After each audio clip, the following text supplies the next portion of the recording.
I have gathered everyone here today to make an important announcement. Perhaps some of you will have heard the news already. I am, in fact, planning to rebuild the Jade Chamber. Rebuild the Jade Chamber? That's a huge project! So the rumors are true. No wonder the price of building materials has gone up so much lately. The Jade Chamber means a lot to Lady Ningguang. Getting involved in this would be a huge opportunity. Lady Ningguang, is there any way we can be of service? Patience. Since the news made it out a few days ago, I have already had many people contacting me to declare an interest in joining the project. Nevertheless, I do have a few matters I should like to entrust to you here today. The building site has been chosen, and most of the materials have been assembled. 3 key items are, however, still outstanding. They are as follows: Sunset Vermilionite, Wonder Cores, and Adepti Sigils.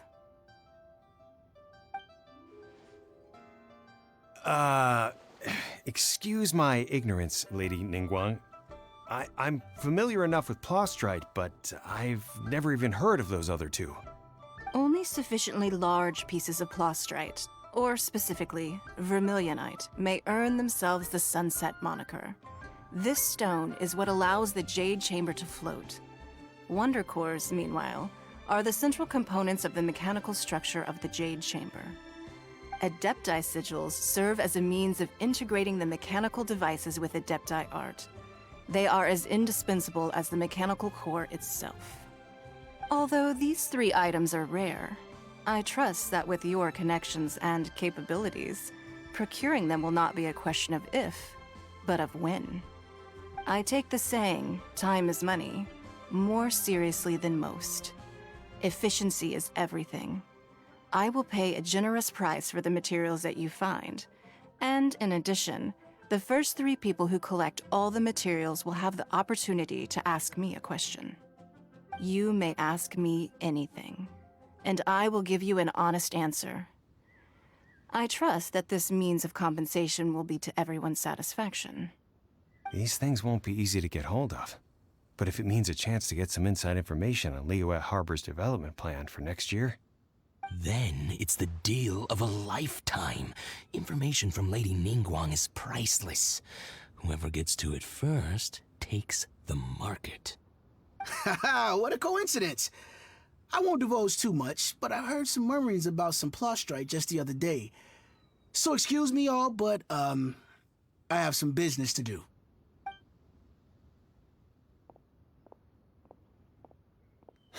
No. We'd better move quickly, or this opportunity will be snatched away from us. Ningguang's rebuilding the Jade Chamber? This is a huge deal! Let's get involved! So you heard my announcement, did you? What do you think? Interested? Yes. Providing the question pertains to something I am knowledgeable about. Really? Ooh, then Paimon will ask you about how to run a business! Then we'll never be short of Mora ever again. Of course. But how much information I share with you will depend on your performance. The construction of the Jade Chamber requires a great deal of space. The abandoned mine outside the Golden House has been selected as the building site. Once you have collected the materials, please take them there. I have other business to attend to now. Otherwise, I would gladly escort you to the site in person. When you do arrive, please seek out my secretary. Remember, this is a race against the clock. A rare opportunity presents itself to you. Do not let somebody else snatch it from your grasp. Ningguang seems super busy. Come on, we'd better get going. First, we gotta get out of Eugene Terrace. Huh? Look! It seems like there's something kind of fishy going on over there. Ma'am, you seem like an eminent and distinguished young lady to me. I can see that you're easily gonna win this procurement contest Lady Ningguang has set up. As it happens, we have some information about the materials that I really think might interest you. Come on, let's find somewhere a little more private, and we can get down to brass tacks. No, I don't need it. Ah, don't be like that. Hey, come on, don't go! Why don't you stand there after her? Oh, right, yeah.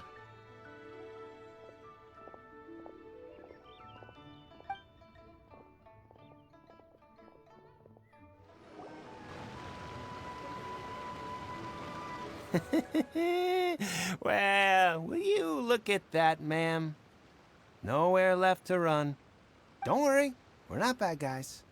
You give us some mora, we give you a little info. Everybody's a winner.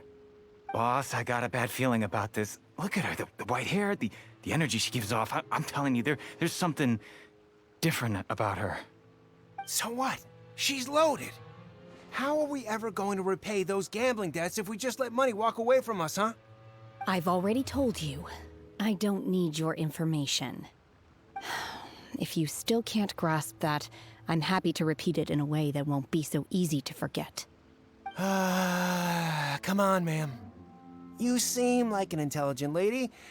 I shouldn't have to spell this out to you. It's not about whether you need the info or not, okay? It's about you taking out your money and handing it over and nobody getting hurt. I won't.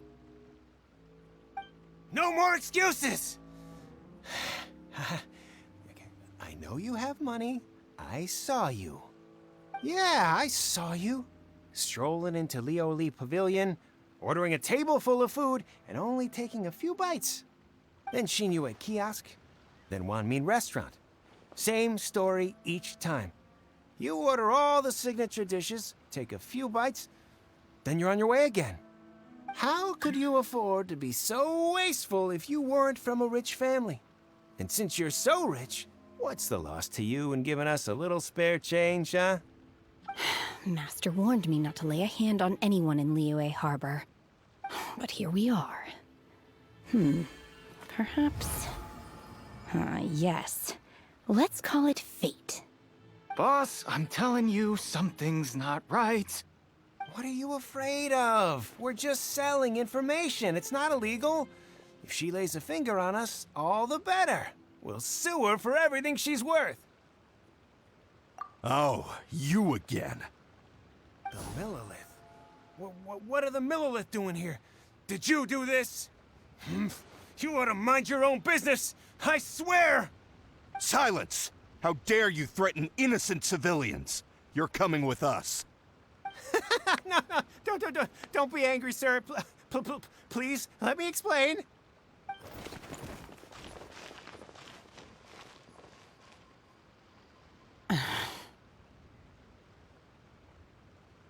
Shenhe, Shenhe? my name. Oh, so your name's Shenhe. Paimon's name is, well, Paimon. And this is Paimon's travel buddy. Oh, I've heard about you two before. Thank you for helping to defuse the situation. I could have dealt with it myself, though. I suspect smashing his head against the ground a handful of times is all it would have taken to get him to surrender. You can't do that. That's way too violent. This is Liyue Harbor. There are laws against that kind of stuff, you know. Laws? No, apparently not. Really? So how exactly have you...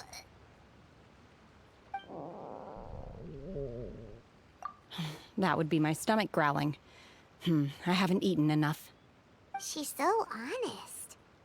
Wait, that's right. They said you went around all the restaurants ordering this and that and the other, but only took a small bite of each dish. Then of course you're still hungry. So, anything in particular you're hungry for? Chingson, glaze lily, violet grass. These are my usuals. Medicinal herbs? Kinda hard to explain. Anyway, Booba Pharmacy's not far away. Let's take Shenhe there for a big medicinal meal. After all, you can't work on an empty stomach. Are you here to buy some herbs? I do hope you brought your prescription. Chingsing, glaze lily, and violet grass, please. Half a pound of each. What kind of prescription is this? Sounds more like a lunch order. Oh, here you go. That's everything we have in stock. Thank you. She's really eating them!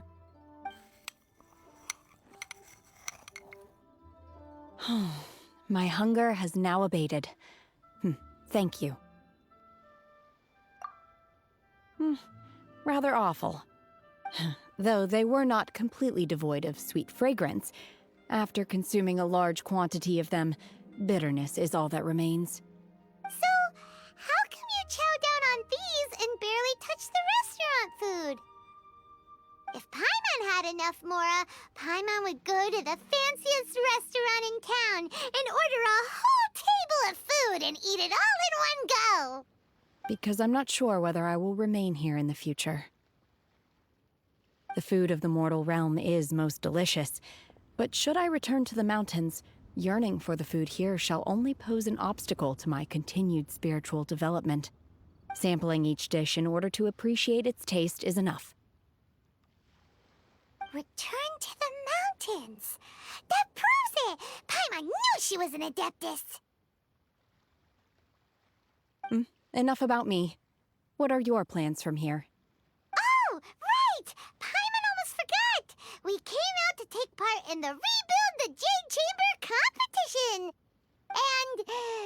And now we're probably super behind because we've been held up for so long. I see. I heard something about the contest when I was passing by. Yep! You get to ask Ningguang any question you want if you win! Were you interested in the contest too, Shenhe? I came for the rebuilding of the Jade Chamber, but until this point I had no intention of joining a contest. However, you have shown me your kindness, and I would now like to lend you my assistance. Oh, don't worry. I ask for nothing in return. Wow! You really don't have to. But having an Adeptus help out will make things a whole lot easier, so... Then let's not delay. I have a plan. Great! Paimon bets this is gonna be the awesomest plan ever! I am not sure whether or to what extent this plan can be classified as awesome. I do, however, believe it will be highly effective. We simply need to dispose of everyone who is currently ahead of us. Then, we alone shall become the victors. Veto! That is not acceptable! Not by a long shot! Really? But I hear that competition is in essence about conflict and one-upmanship. Look, we want to win this competition fair and square, okay? Sunset Vermilionite, Wonder Cores, and Adepti Sigils. Let's start at the top of the list and work down. So, for Plostrite... I was wondering who I could hear arguing over there. So, it's you. Baishu? What are you doing out here? Lady Ningguang wishes to purchase a large batch of wound dressing. We're running low at the store, so I came out to fetch the ingredients personally. Huh? How come Lady Ningguang needs so much wound dressing all of a sudden? I'm not too sure. I did hear she's looking to rebuild the Jade Chamber. Maybe for its first aid on site? I didn't ask, though. Far be it from me to pry into my customers' personal affairs. Oh, and she also borrowed Chi-Chi. Meaning Boo Boo Pharmacy is very short-handed right now. I don't suppose any of you are looking for part-time work by any chance? No, we've got other stuff to do. While you're here, though, you seem to know a lot. Have you ever heard of something called Sunset Vermilionite? Ah, the variety of plostrite used in the Jade Chamber, yes? There is some mention of it in the Seven Mountain Treatises. When activated, Sunset Vermilionite rises up all the way into the clouds. It's very rare indeed. As far as the records show, virtually all Sunset Vermilionite in existence has been mined and taken possession of. But the Feiyun Commerce Guild would know far more about this than I do. Okay then, let's go ask at the Feiyun Commerce Guild. Thanks, Baiju. You're quite welcome. Good luck to you all. And if there's anything further you need from me, just come to the Boo Boo Pharmacy. Master Xingqiu, thank goodness you're finally back. Oh?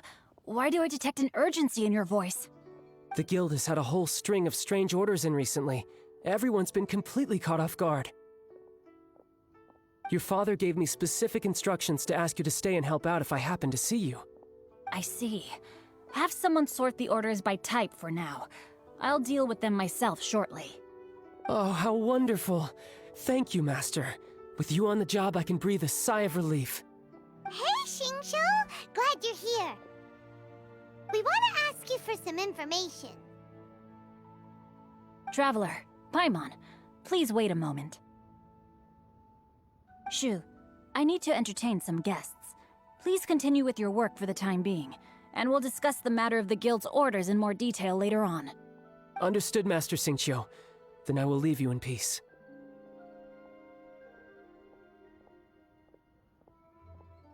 I wasn't counting on finding you here today. What's going on? And how, pray tell, may I be of service? Xingqiu, have you ever heard of Sunset Vermilionite? Oh, I see. So you've entered Lady Ningguang's contest as well. As well?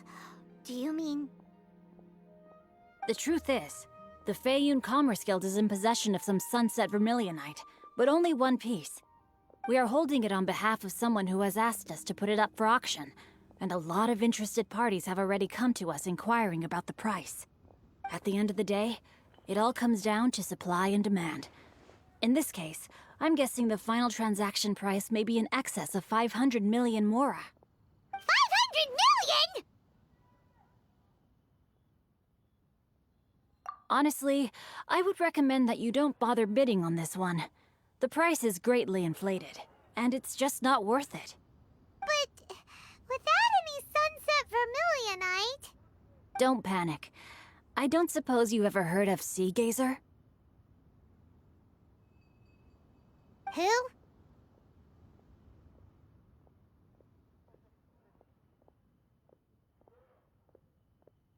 Sea Gazer was once very close to Mountain Shaper, but if I am not mistaken, he has already passed away. Yes, precisely. I didn't know anyone else knew about him. According to records of drifting clouds, Sea Gazer once built an abode to store his rarest and most exquisite treasures, among which was some Sunset Vermilionite. After Sea Gazer passed, the abode was abandoned, and its location was lost to time. Luckily, I came into possession of a stack of folk history books just recently. They make some oblique references to this lost abode, and after cross-referencing them against each other, I'm now fairly certain that it is situated in the Lisha area. That's great! But is it really okay for us to just go and take his treasure? Wouldn't it be a little, disrespectful with him being an Adeptus? You needn't worry. As far as I understand, Sea Gazer was very open-minded. Even while he was alive, he wouldn't have let something like this bother him. Open-minded? I have not heard of Sea Gazer being described in this way before. May I ask where you read that? Just a rumor I heard out in the mountains. All right then, let's go. There's something about this young lady that reminds me of a good friend of mine. Oh, I almost forgot. Adepti abodes tend to have very ingenious designs, especially when it comes to their defense mechanisms. Plus, it's likely to be crawling with monsters after being abandoned for so long. So please, be very careful. Okay, we will be. Thanks, Xingqiu. Let's see. Shincho said it should be around here, but Paimon doesn't see anything.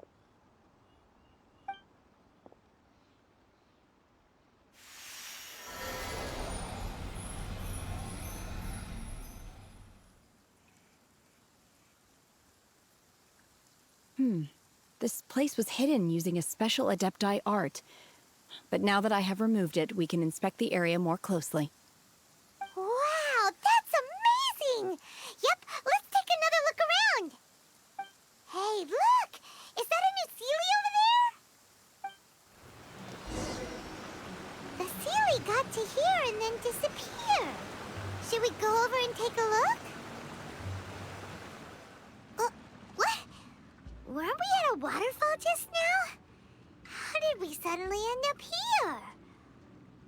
Oh, so many clouds. It feels like we're high up in the sky. I believe this is the abode of that Adeptus. With any luck, the sunset vermilionite we're looking for should be in here. Really? Let Paimon see. Huh? Isn't that the Sealy from before? Look, it's gone and snuck beneath the clouds. And now that Paimon takes a closer look, the rocks and trees here don't seem complete. Oh, could there be something below the clouds? These are not real clouds. They are the product of an Adepti art used for spatial partitioning. If we want to go down, we must first destroy the mechanism that is maintaining the Adepti art. All right, then let's do it. I sense the presence of monsters in this place. I don't know where they are hiding, so we'd better be careful.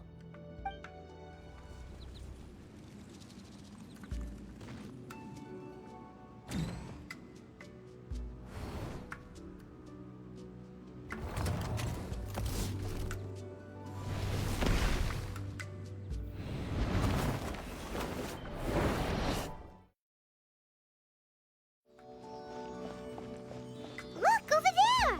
Could that be the sunset vermilionite? Is this it? Is this the sunset vermilionite? It's so huge! That's true, but then again, why isn't it floating? Plaustrate doesn't float until it's activated. It may look different from most ordinary stones, but it weighs around the same amount. Only after being activated does Plaustrate reveal its true nature, breaking free from the shackles of the mortal realm and ascending up into the heavens. Wow, Shenhe, you seem to know everything about this. Only because my master is fond of chatting about these things. The moment she has some time to spare, she'll come straight for me and start telling story after story. I don't care for her stories most of the time. I certainly didn't expect them to ever come in handy like this. Hold on a sec. Paimon just realized something. If we activate it here, there's no way we'll be able to get it back to the site, right? Heck, we'll be dragged up into the sky too! But if we don't activate it, how else are we gonna lift it? This rock must weigh well over 1,000 pounds, surely! Don't worry. I can handle the weight quite easily. Are you sure? Be careful. Please don't worry. I'm well aware that a Plaustrate sample this large must be highly valuable. I will be gentle with it and make sure it does not get damaged. My safety. That's right! Paimon's sure you can handle it and everything, but if something this heavy lands on you, you're gonna get yourself hurt, no matter who you are. You gotta be extra careful when lifting heavy objects. It's just common sense. Is it now? Well then, thank you. I'll go on ahead with the Plaustrate. Let's meet at the building site later. Oh my god, I can't believe my eyes. How can she lift that massive rock all by herself? She's gotta be one of those Adepti, surely. Oh, mighty Adeptus, please give me your blessing so that in the coming year I may reap a more bountiful salary. This is top tier in size and quality, and the condition it's in is quite simply immaculate. Congratulations! This item is approved for submission. I'm going to award you full marks for the Sunset Vermilionite item. May I take your name? My name isn't important. I'm not even here to compete. I was just delivering this for some other people. They should be here any minute now. Shenhe, and Ningguang's little helper. Ah, so you're the ones behind this. No wonder. The rarest talent turns in the rarest plastrite specimen. But I have to correct you on one point. It's not helper, it's secretary. Okay then, Miss Secretary, what do you think of the rock we found? Pretty amazing, right? In truth, it is the finest piece of plastrite we have received so far. If everything goes according to plan, we will use this piece in the foundation of the Jade Chamber, which will enable us to proceed to the next stage of construction. As a side note, Lady Ningguang has rented some dwellings in the nearby area to serve as accommodations for the contestants. If you need a place to rest, you are welcome to stay there. Now, please excuse me. As you can see, there is still a lot of work to do on the building site. Shenhe, just now on the way over, pretty much everyone was singing your praises. Oh, really? What kind of reaction is that? So strange. Aren't you happy about it? Whenever Paimon gets praised, Paimon can't help but hold their head up high and break into a big smug smile. I've had similar compliments before. They call me an adeptus, treat me with great deference and respect, as if I'm set apart from the common folk.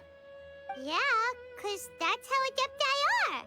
At least the ones we've met are pretty unique and reclusive, too. Way different than normal people. But I am not... Shenhe? I'm fine.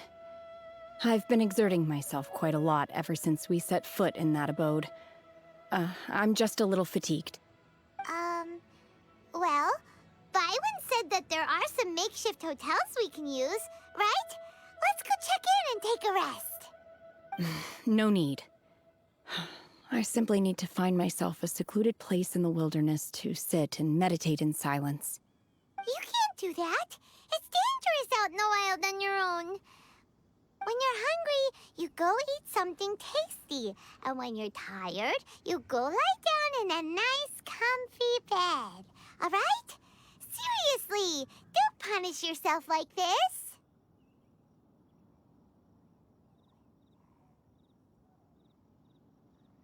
Okay. If you insist. Great! Now we're talking. Let's head to our hotel.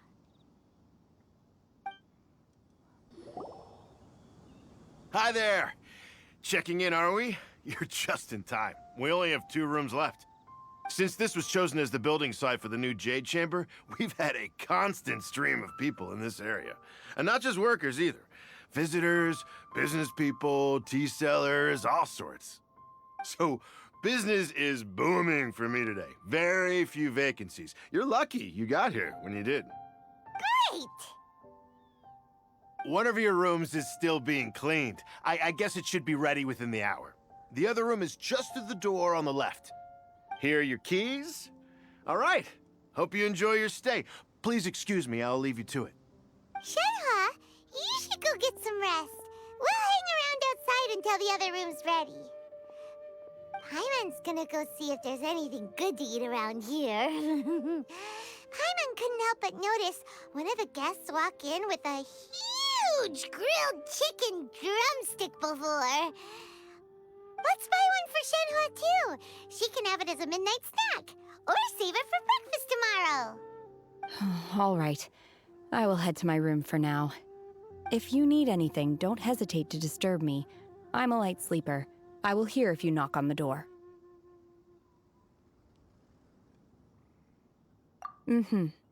See you tomorrow.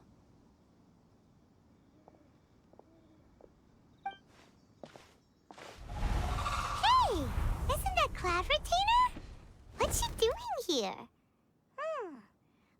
Let's go and say hi. One trusts you have met Shen He. So, are you getting along quite well? So far, so good. Yeah. So, you know Shenhua too, Cloud Retainer? Naturally.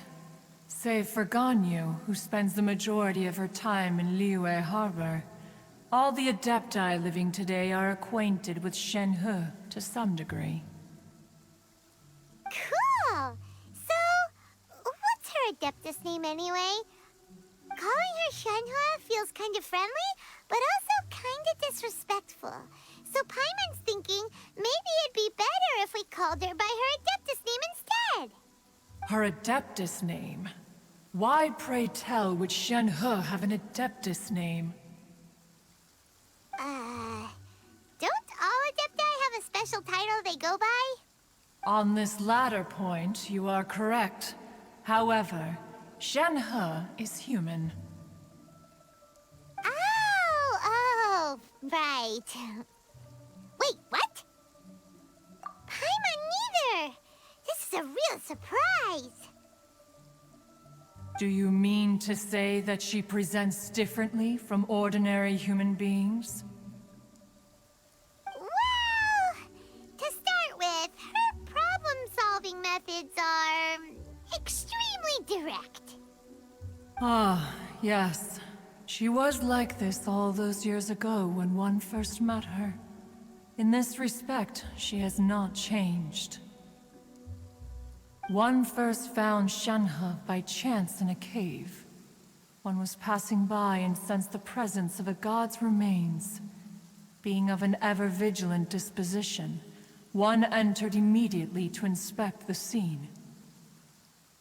Inside was Shen He, then aged around 6 years old.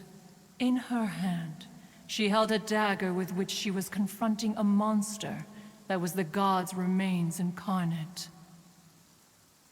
That sounds so dangerous. When one arrived, she had already been locked in confrontation with this monster for several days.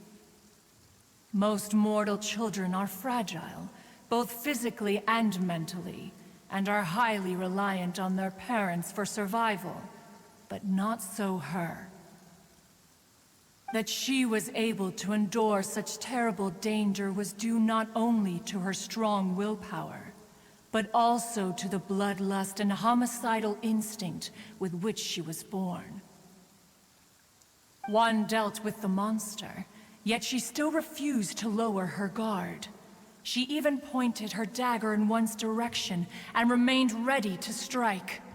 Only after she was satisfied that one had no intention to cause her harm did she finally relent. She then passed out without uttering a single word.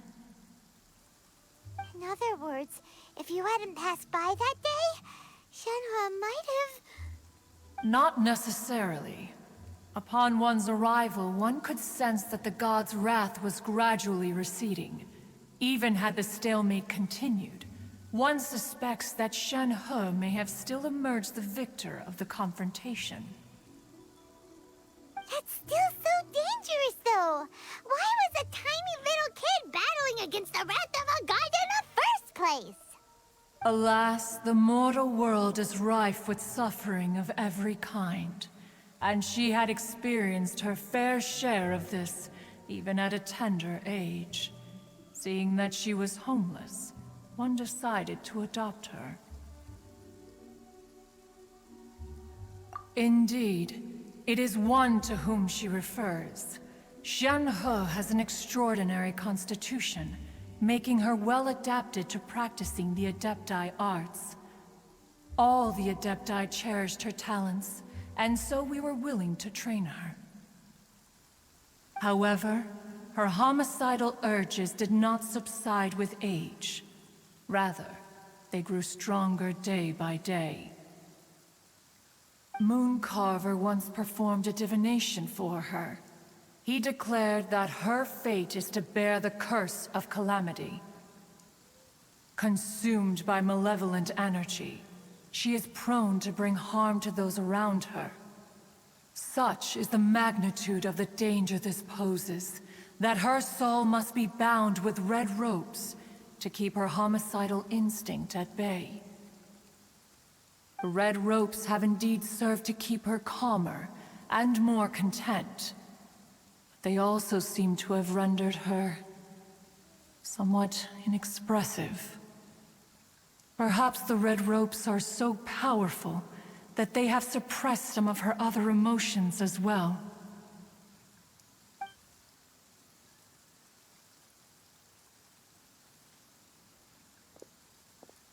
It is only by fate that people's paths may cross.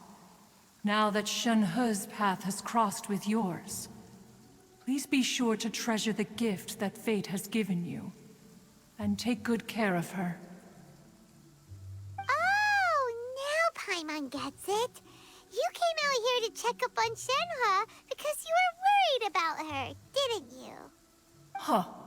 You dare draw such a facile conclusion on the nature of one's present excursion? Incorrect. The truth is that while Liyue Harbor may seem peaceful today, danger is always lurking in the shadows. Ningguang once made a bold assertion that this is to be the era of the contract between Liyue and the humans. Well, one is most curious to observe how she will respond to the coming storm. If she handles it admirably, one is willing to be a witness to her achievements. But if she does not, the Adepti shall not hesitate to seize control. Let us conclude our conversation here for today. One has occupied enough of your time, and night is approaching. Be sure to get ample rest. Hey! So, Shenhe... Master has relayed my situation to you, I take it. Oh? How did you know? I'd intended to wait until you came back before going to sleep, but I didn't hear you come in. I was worried that something may have happened to you, so I went outside to check and caught sight of my master. On top of this, you have been acting very strangely around me this morning, causing me to suspect that my master must have told you everything about me. After all, Master is... very talkative. Sorry, Shenhe. Paimon had you down as an Adeptus this whole time, but it turns out Paimon was wrong. It's okay. I don't mind. The fault is mine for not explaining everything to you sooner, because in my experience, trying to explain is a futile pursuit. Still, though you mistook me for an Adeptus, you never treated me as distant and unapproachable. Instead, you treated me as you would a friend. For this, I am very grateful indeed. To be fair, we've met our fair share of real Adepti, too. Anyway, now it's settled. From now on, you're our friend. Whether you're an Adeptus or a human isn't the important thing. First and foremost, we're just plain old friends. Got it.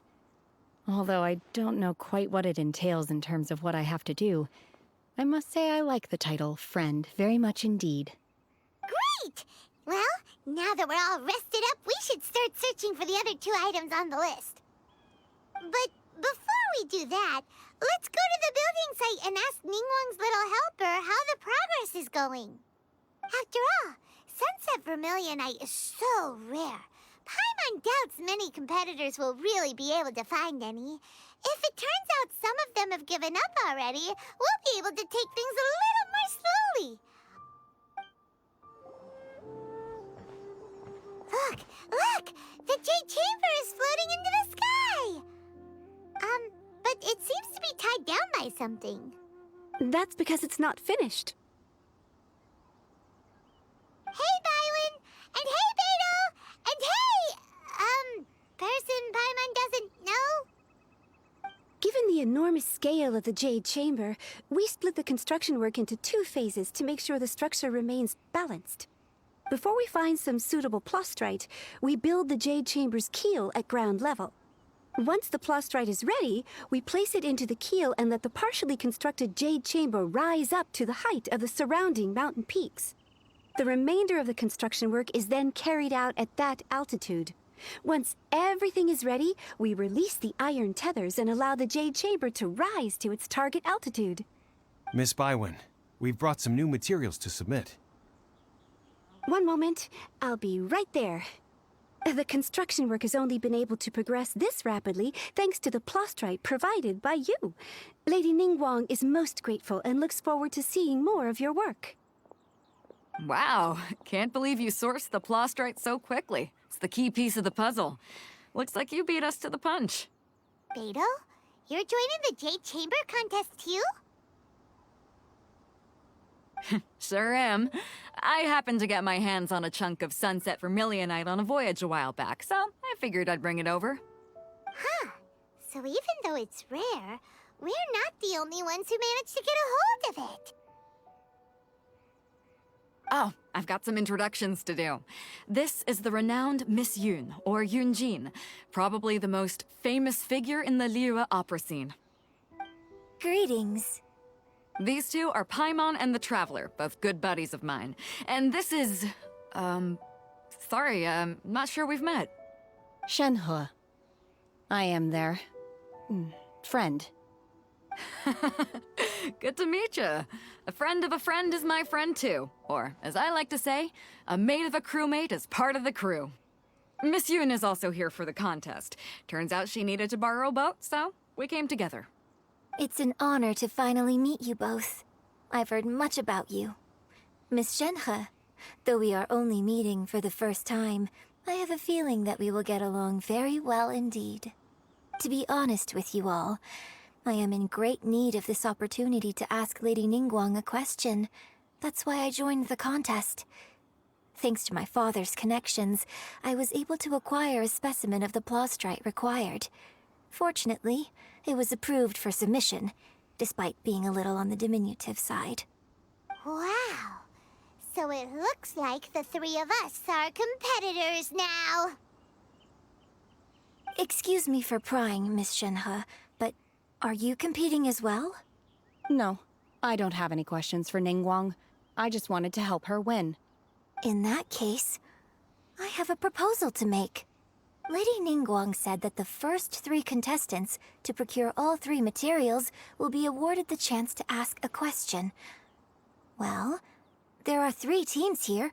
We can split the prize between us. Instead of competing against each other, we could work together to secure the top 3 places between us. What do you think?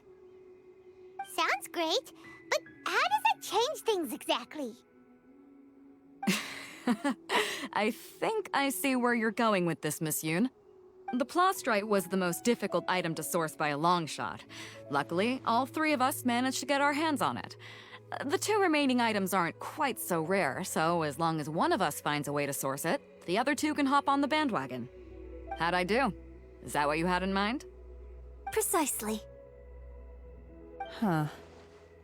Interesting approach. Okay then. All right. I'll go first.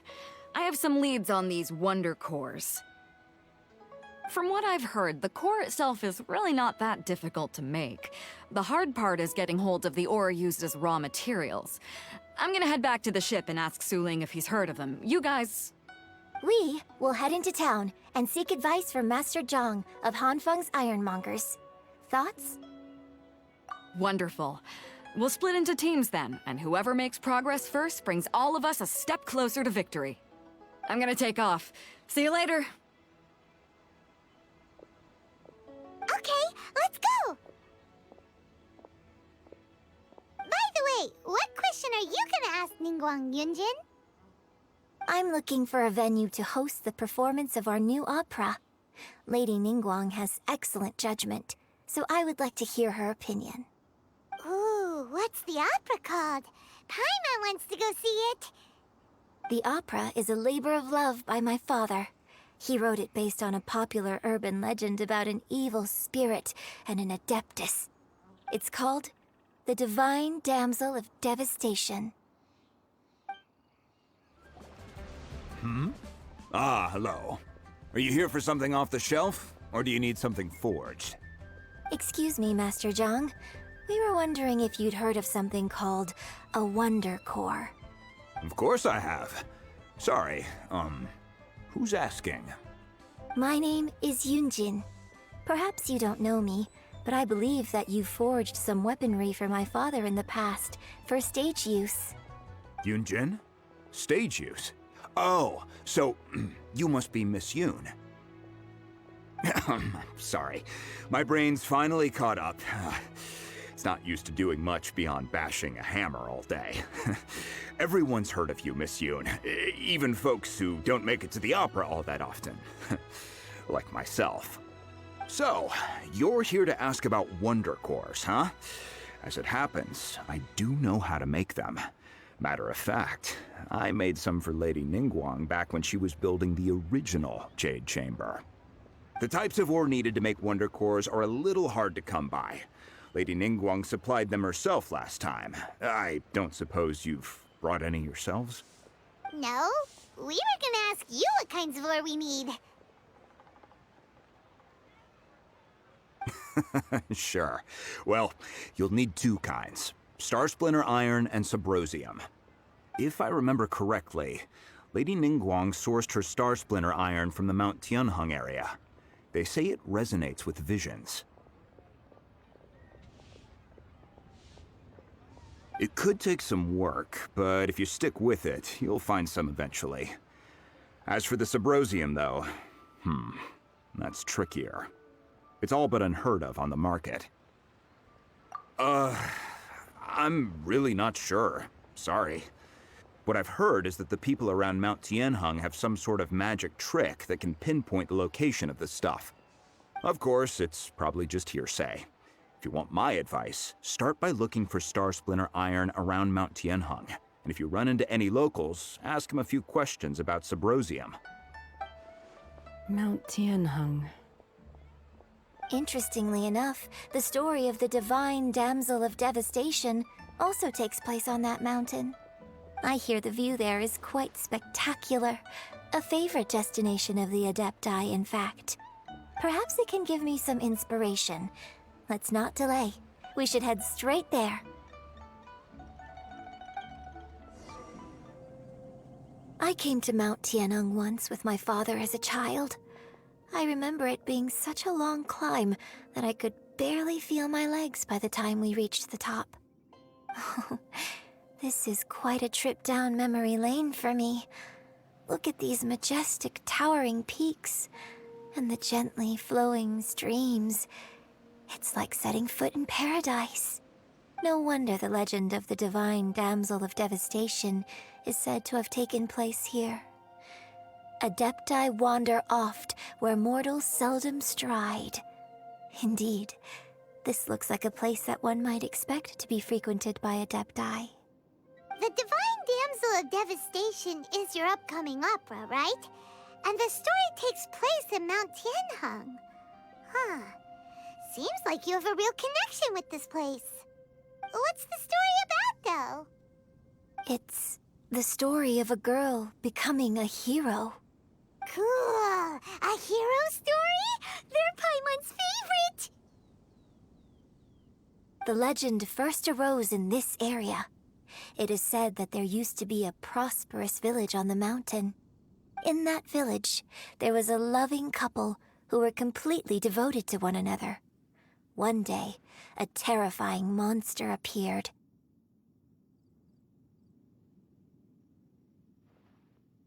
The wife was out collecting herbs and was captured by the monster. Her husband was so distraught at the news that it broke his spirit and drove him to madness. The vile and vicious monster told the villagers, "If you want to live, you must sacrifice a child to me." What a nasty piece of work! Paimon sure hopes this monster gets put in its place! But the monster was so terrible and so strong that all within the village were terrified of it. They had no choice but to give in to the monster's demand. Just while they were discussing whose child would be given over to the monster, a little girl suddenly stood up and came forward. No! Don't do it, little girl! Unbeknownst to anybody else, she was concealing an exorcist's blade. She approached the monster's lair, feigning fear and trepidation. When she finally arrived, she courageously drew her sword and entered into a fierce struggle with the monster, from which she eventually emerged as the victor. Her extraordinary abilities drew the attention of the Adepti, and they took her as one of their own. Her story became the stuff of legends. But alas, the paths of mortals and Adepti seldom cross, and she would never again re-enter the mortal world. And so, destined to grace the mortal realm for but a brief moment, she vanished like a wisp of smoke into thin air. That's how the opera ends. I really like this story. But I personally think that perhaps the little girl was not as brave as the opera makes her out to be. I'm not sure she deserves all the praise she is given. I've never considered that before. Opera is always an interpretation of the events it purports to portray. A certain degree of deviation from the truth is always inevitable. When my father wrote the script for this play, I suppose his intention was to inspire his audience with the character of the divine damsel. I think it's a great story. The ideal story. Well, it sure inspired Paimon! Let's go get ourselves some Star Splinter Iron! Yeah!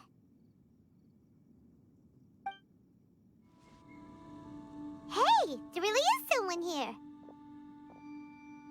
Yunjin, looks like you were right. Excuse us, sir. Can we ask you something?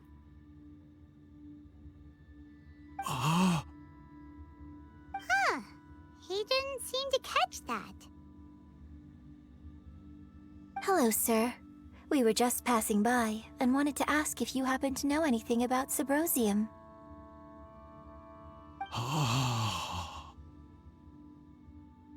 Is he trying to tell us to look for clues in the village? Well, whatever. Guess we're on our own here. Shenhua, Yunjin, let's have a look around. Sorry, you can go ahead without me. I'd like to have a word with this gentleman. If that's okay with you, Uncle Mingjin. It's...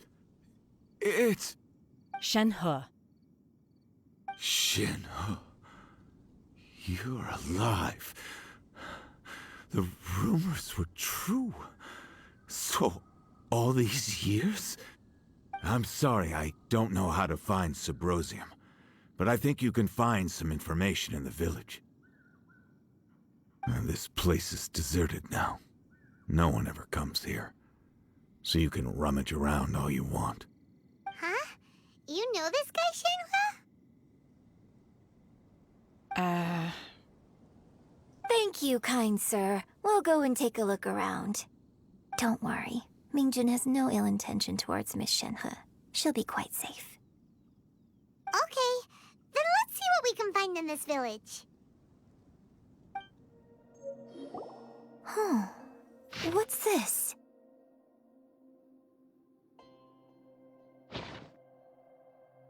So, Shenhe is the divine damsel? Now that I think about it, she does behave rather like an adeptus, and she is about the right age. So that's why I've been getting the strangest feeling whenever I chat with her. I should have noticed it earlier. According to this text, the divine damsel from the opera was actually the daughter of the loving couple. And she didn't volunteer. She was sacrificed to the monster by her own father. Oh, the truth is even more lamentable than the opera. Now I understand why Shenhe said the girl was not as brave as people think. It wasn't her choice to enter that ghastly situation. She was forced into it. Oh, it looks like my father may need to make a few revisions to his beloved opera.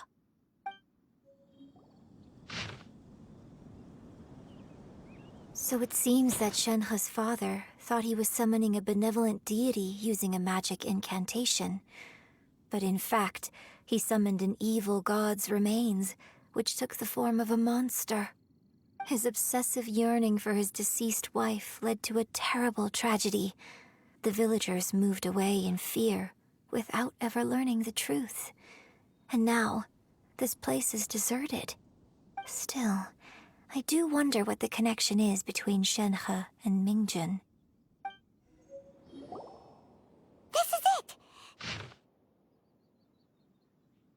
So basically, we need to go to the middle of the lake south of Mount Tianheng at dusk, and we'll find us some Subrosium!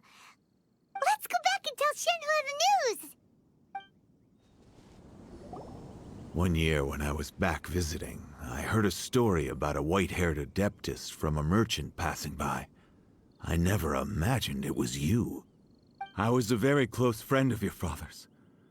I could have stopped him from performing the summoning ritual. I had plenty of chances, but I couldn't bring myself to stand up to him. I just let things happen, let it all escalate. Well, we all know how that story ended. I bring flowers back here every year. And each time I wish I had a chance to apologize to you.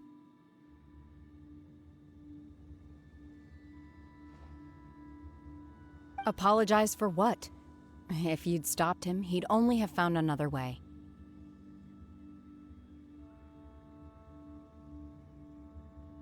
There is nothing he wouldn't have done for his true love. Nothing. Do you still hate him? I don't know what I feel. I'm told my fate is to bear the curse of calamity, so my master bound my soul with red ropes to curb my aggression. But it also dampened my emotions, making me dispassionate, like the Adepti. So if you ask me how I feel about the past, if I hate my father or not, the truth is, I feel nothing at all. It must have been so tough for you all these years. Shenhe! We're back! Oh, then I will leave you all in peace. Shenhe, it brings me some solace knowing that you are okay. I'll tell you more about the old times next time we meet. Thanks, mister. We found some info in the end.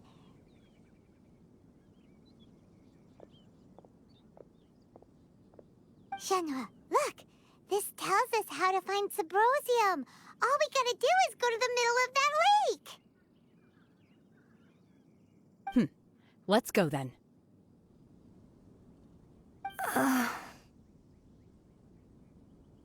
Miss Shenhe, there's something I'd like to talk to you about.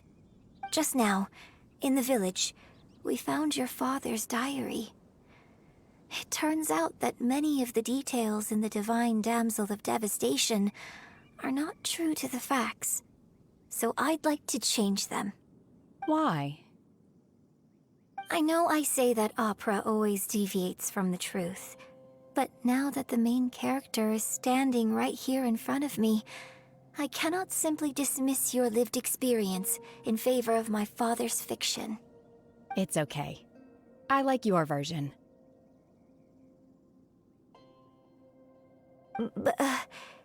Huh? My master once said that the day I learn how to use my strength for the good of others is the day that I can truly become part of human society. So, I hope that one day I might be brave enough to stand up and protect others, just like the girl in the opera. But I've never thought this way before, and I wonder whether I will continue to think in this way. Don't worry. I believe you will. In fact, I think maybe you've already started to become the person you aspire to be. You just haven't had the opportunity to see it for yourself yet. Shenhe! Yunjin! Cut the chit-chat! Let's go!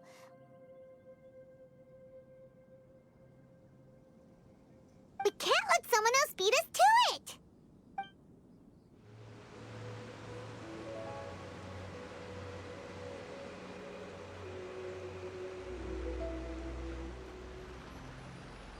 That's everything we need! Let's head back and report in! Paimon's curious if Beto's made any progress. Oh, goodness. they okay?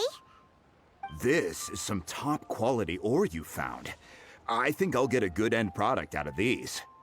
Guess now it's my time to shine. Hey everyone, how's the A-team doing? I ran into a bit of a brick wall on my end. Suling's never seen a Wonder Core before, and says it'd take a lot of research for him to get up to speed. Leave the Wonder Cores to me. I'll work on them while you go about your business. Don't worry. It won't take me too long. Much obliged, Master Zhang. We should look into the Adepti sigils next, but where should we find items relating to the Adepti? I'll sort that out. Oh? You got this then? Yes. I have been training with the Adepti for years. I know a thing or two about making sigils. When we first met, I told you I came for the Jade Chamber, not the contest. In fact, I came specifically to deliver Adepti sigils. Master heard that Ningguang was planning to rebuild the Jade Chamber, so she sent me to deliver some Adepti sigils to her. Master also said she hoped that I can take this opportunity to rejoin human society. But now that I'm here, I wonder if I've been removed from the world for too long. There's so much basic knowledge that I lack. Maybe it won't work for me to stay here after all. But either way, I'm very glad to have met you, and I'll take care of those Adepti sigils. Without knowing the ins and outs of your situation, I can't say whether you should stay or not. But now that our paths have crossed, we'll always have a connection. So if you're ever feeling down, come find me on my ship. There'll be a drink waiting for you. Thank you. So, Master Zhang, I'll need to use your facilities to make the sigils. Fine by me. I'm actually curious to see how the Adepti arts work. Maybe I'll learn something.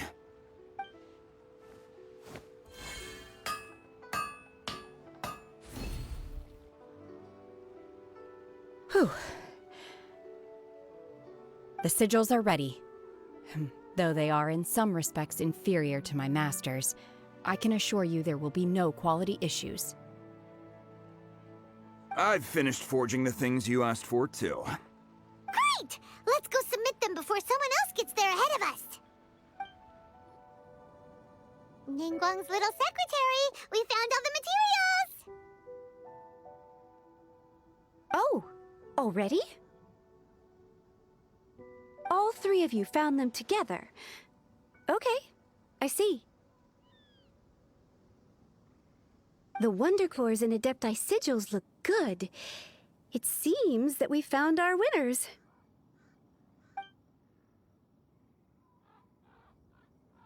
I hereby announce that the winners of this material procurement contest are the Traveler, Yunjin, and Beidou. What? It's over already? I haven't even found the plustrite yet! I can't believe it. So close, but so far.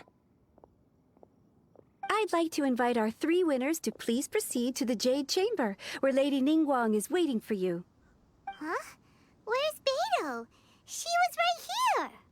Captain Beidou has some business to attend to. She will join later. Please come with me for now. Alright then, guess we'll head on up to the Jade Chamber first. This has been a long time coming. The last time we went up to the Jade Chamber was ages ago.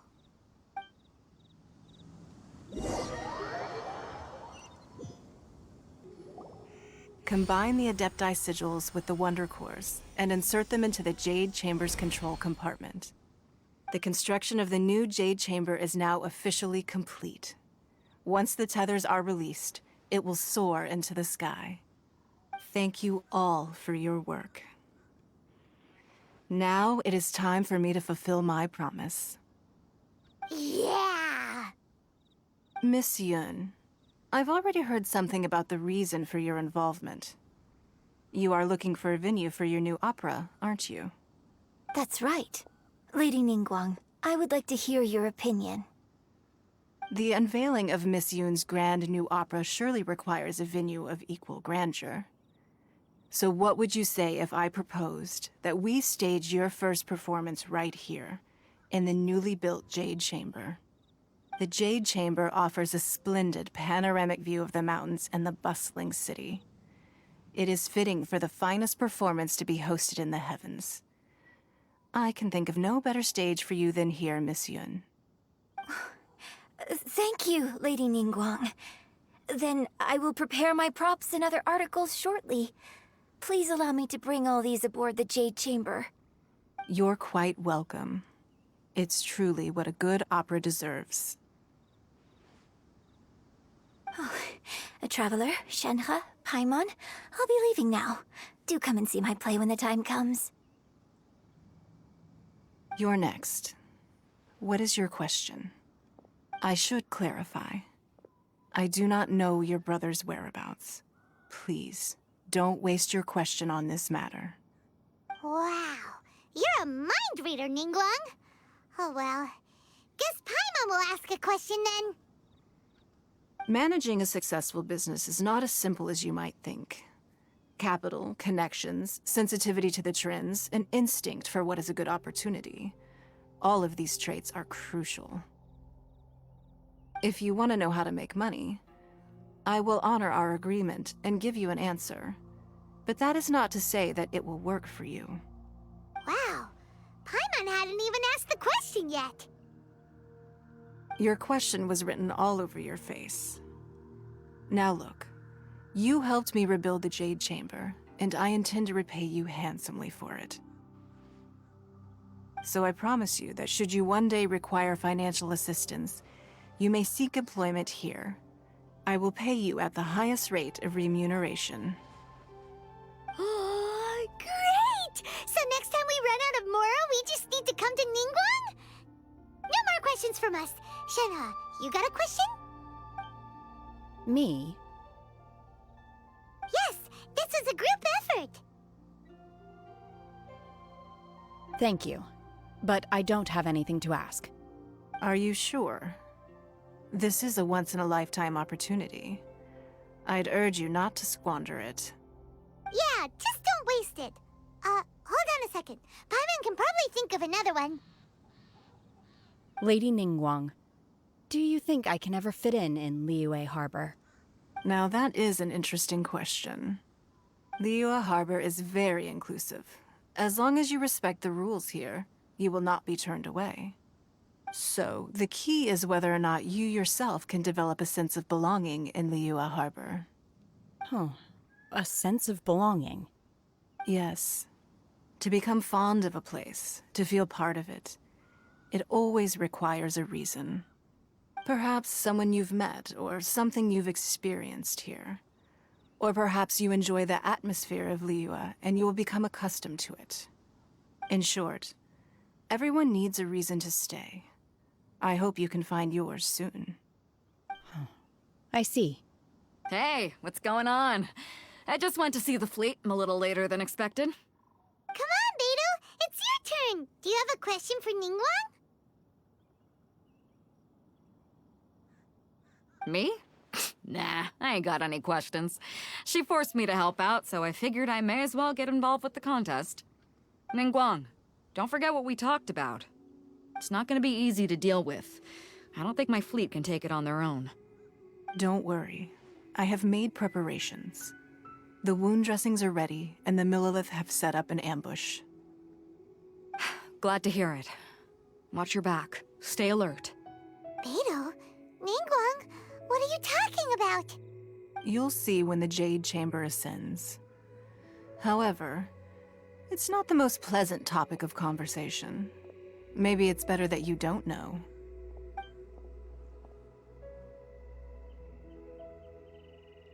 When I first set foot in the Jade Chamber, I stood at the edge of the platform and looked down upon Liyue Harbor far below.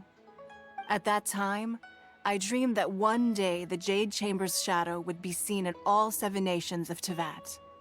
My wish has not changed to this very day. However, it is not only out of consideration for myself that I have built the Jade Chamber anew at this time. I hope the Jade Chamber will always float in the skies above Liyue Harbor, bearing witness to the prosperity and peace of the human world. And I hope that you can all witness it with me. Let the Ascension ceremony commence!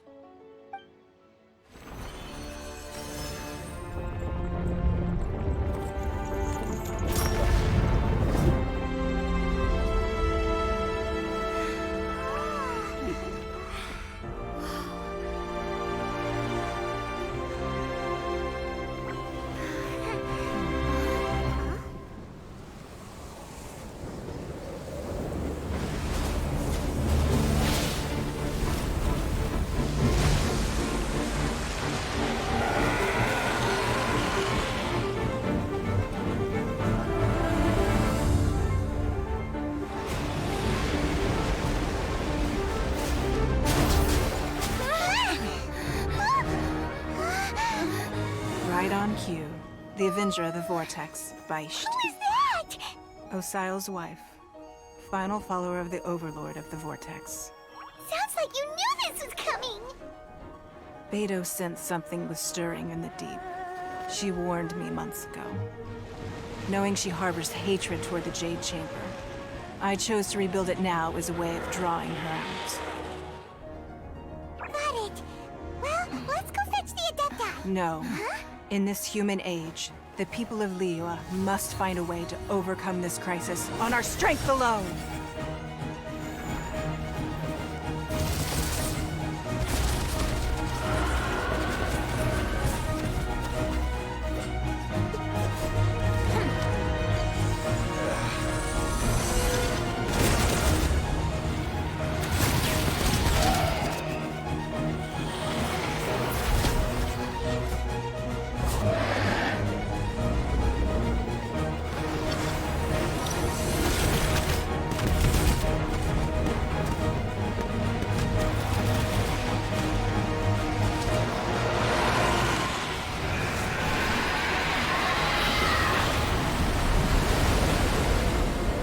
All hands! A tsunami incoming!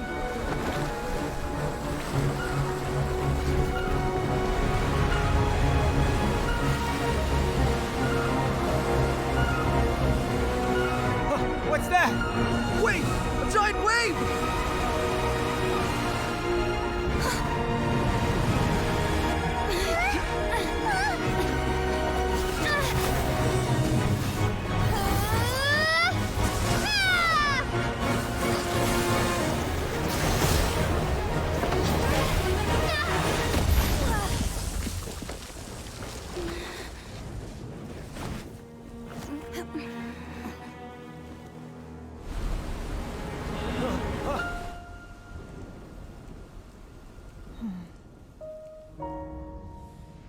You are a cursed child. Your life brings nothing but disaster to us all. At least if you die, I can bring her back. The day you learn how to use your strength for the good of others is the day that you can truly become part of human society.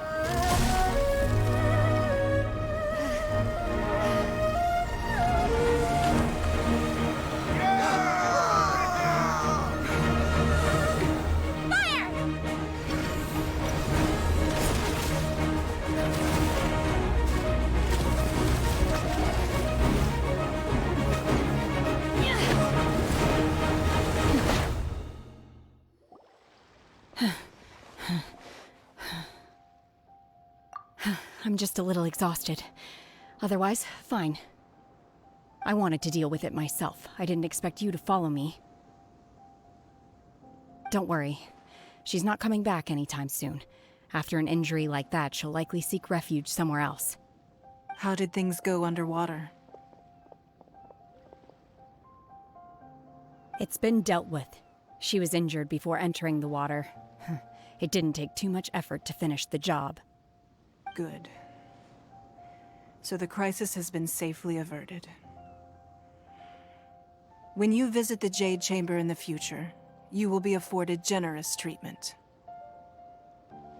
Lady Ningguang, the fleet reports that the sea monster has left Guyan Stone Forest and the surrounding waters have returned to normal. Thank you. How are the Millilith? Thanks to the medical supplies you prepared and Lady Keqing's command, our losses were minimal. Of course, we owe huge thanks to this young lady for her help. On behalf of the entire Millilith, thank you for your service.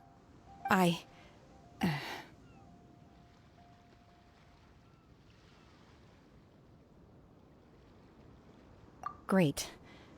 Then next time I watch Miss Yun's opera, I'll be able to take the compliments. I wasn't trying to be a hero, though. I just wanted to protect you. Let the soldiers recuperate, but don't let your guard down. If she returns with a vengeance, we must be prepared. Yes, ma'am. You've been monitoring us for some time now. I trust you've reached a conclusion. You wish to hear one's opinion. Well, things would have hardly gone so smoothly had it not been for Shenhe. That I do not deny. However, final victory was always going to be ours, even had things been a little more arduous. If it came to it, I could always destroy another Jade Chamber. One has observed your adaptation of the Guizhong Ballista, and find oneself compelled to admit that you have evidenced some degree of novel thinking. You have learned from past failures and prepared for this crisis in advance. This is considerable progress compared to the last time. Hence, on balance, one finds your performance during this trial satisfactory enough. But there will no doubt be further trials to come in the future.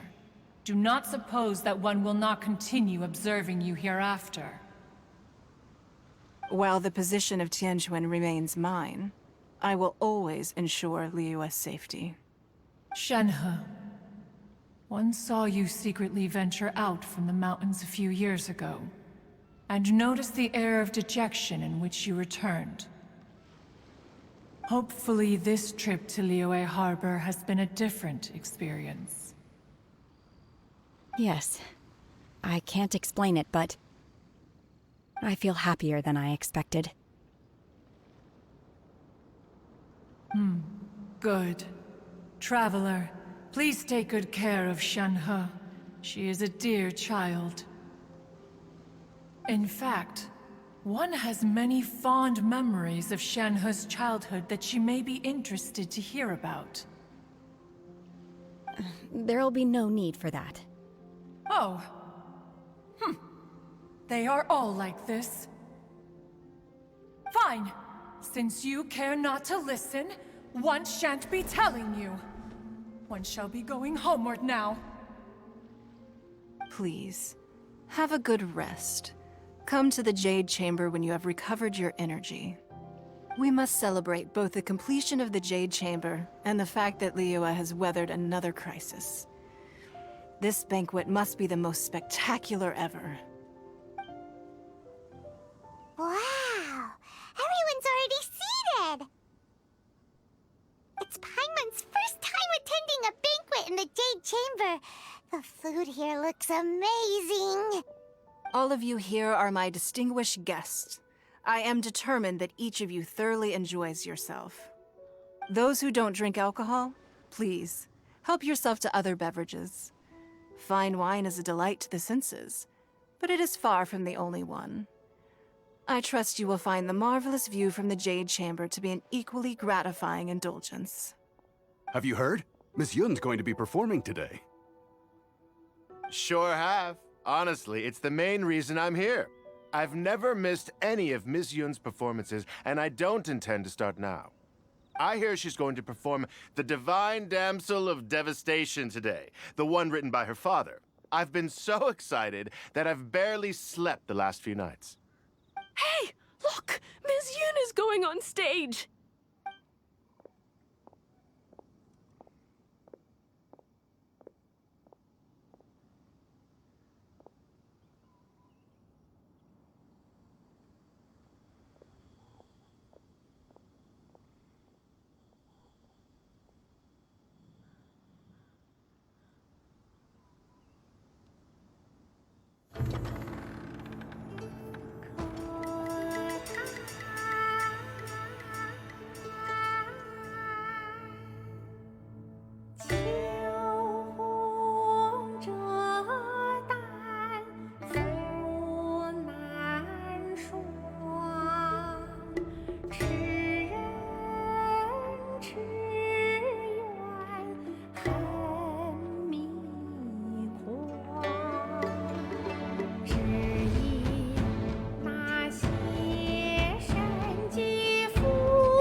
惯到这里本该接近尾声，但今日我再添一笔，唱与诸位听，是好为民人不是，自有之应多情存，功名烈烈见了心，只知不操心。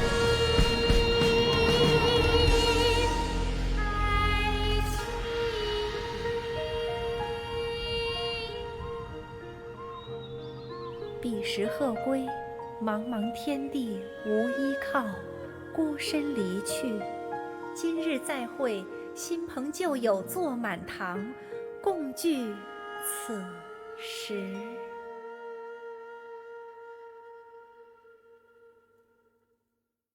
What did you think? Personally, I thought I sang rather well. It was beautiful. Paimon wants to learn too. It was wonderful. Also, thank you. You're welcome. Thanks to you, the Divine Damsel of Devastation is a more nuanced tale than ever. The play has an ending, but life goes on. I believe you will find a way to fit in Liyue Harbor. Thank you. I think I've found the opportunity I needed to change. Ms. Yun, here you are. Great to see you. Huh?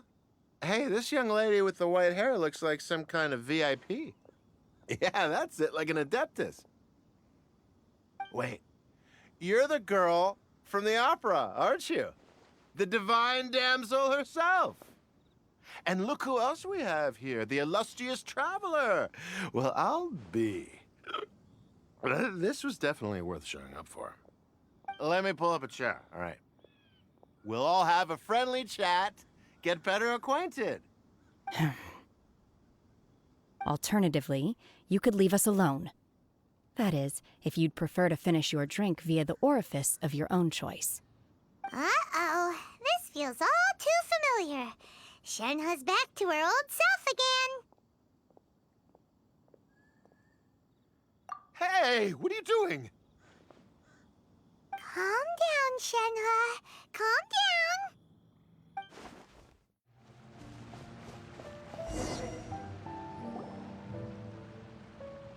Oh, Traveler and Paimon? I didn't expect to see you two here. Yanfei? Shouldn't you be at work in Liyue Harbor? What are you doing out in the middle of nowhere?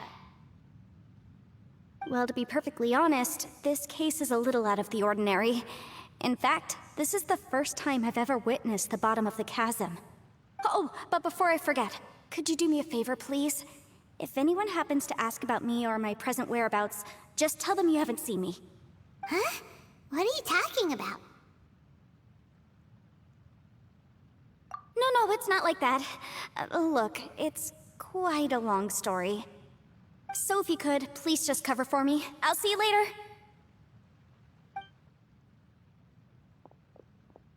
Hey! And there she goes. What in Tibet was that all about? I'm starting to feel nervous all of a sudden. Do you think she did something illegal and now she's gone into hiding here? Or maybe something super scary happened?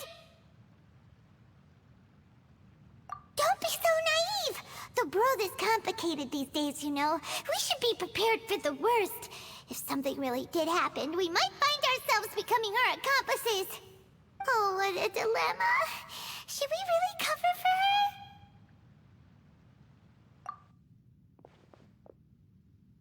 Oh, hey, you over there! Yeah, you!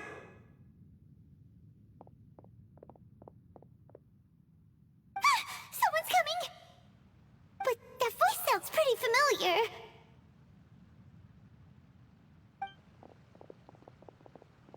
Ah, it's you two. So, what are you two doing in a place like this, huh? Wait, don't tell me. You're on vacation. I must say, you two are looking pretty good. Things been going your way lately? 'Cause I have been doing amazing. Ito? Who's that behind you? I'm with the Arataki gang. Kuki Shinobu. Nice to meet you. Oh, all right. I almost forgot she was back there. Let me introduce you to Shinobu, the pride and joy of the Arataki gang. Oh, another member of Ito's gang! Let me tell you, she's one of Hanamizaka's best and brightest, so of course she's in the gang. Shinobu takes care of practically everything in the Arataki gang. She can protect you guys too, you know? A friend of the boss is a friend of mine. You must be the traveler in Paimon. Yep. Nice to meet you too, Shinobu. The pleasure's mine. I have a feeling that we'll be working together soon enough.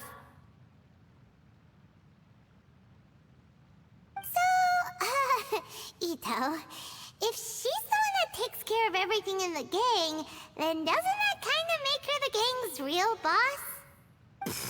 Are you kidding? Of course I'm the boss. To the four corners of Teyvat, there is only one boss of Hanamizaka's legendary Arataki gang, me. Okay. Paimon gets the dynamic now. A useless boss with an ultra-capable subordinate. Hey, you know what? Forget it. The average person couldn't possibly understand the dynamics of the Arataki gang. As the leader, I can't let myself stoop down to your level. Anyway, have you seen a pink-haired legal, mage lady? Wears a goofy hat, knows everything, kinda short. Uh-oh. Her name's Yanfei. She's a legal advisor from Liyue. I thought perhaps you two would know her. Oh, no. We haven't seen her. We don't know this person at all. Aha! So you have seen her! No, what gave you that idea? Paimon didn't say anything! Aw, look at you getting all antsy. Seems I was able to get to the truth after all. When someone is lying, their eyes often start wandering subconsciously. Anyway, don't worry. I assure you we don't have any ill intentions. So, you guys know Yanfei? Well, she, kinda saved my life, so... yeah, you could say we've met. She saved your life? Wait, hold on. What are you two doing in the chasm anyway? You know that the Sakoku decree has been lifted recently in Inazuma, right? Well, Shinobu wanted to come to Liyue and pick up her graduation certificate. I came along because it's safer to travel in numbers. Graduation certificate? Did you study in Liyue? Yes. I studied law at the Tongwen Academy in Liyue. Unfortunately, the Sakoku decree was implemented just when I was home visiting my family before graduation. So I'm a few years late getting my graduation certificate. We were taking care of some errands in Liyue, and the boss got tangled up with some Millilith while we were standing in a line. He was about to get arrested when, luckily, Yanfei happened to be walking past and helped us out. Yep, if it wasn't for her, our trip to Liyue would have ended with me in the slammer.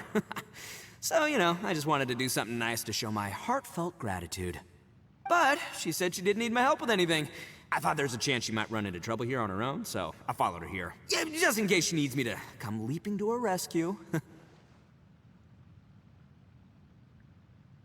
What? No, it's not like that at all. Look, I just wanted to protect her, okay? She looked like she was in a hurry, so I thought she must be out doing something important. People can get into trouble when they're out in the world dealing with serious business, you know? I'm just being considerate, really. Traveler.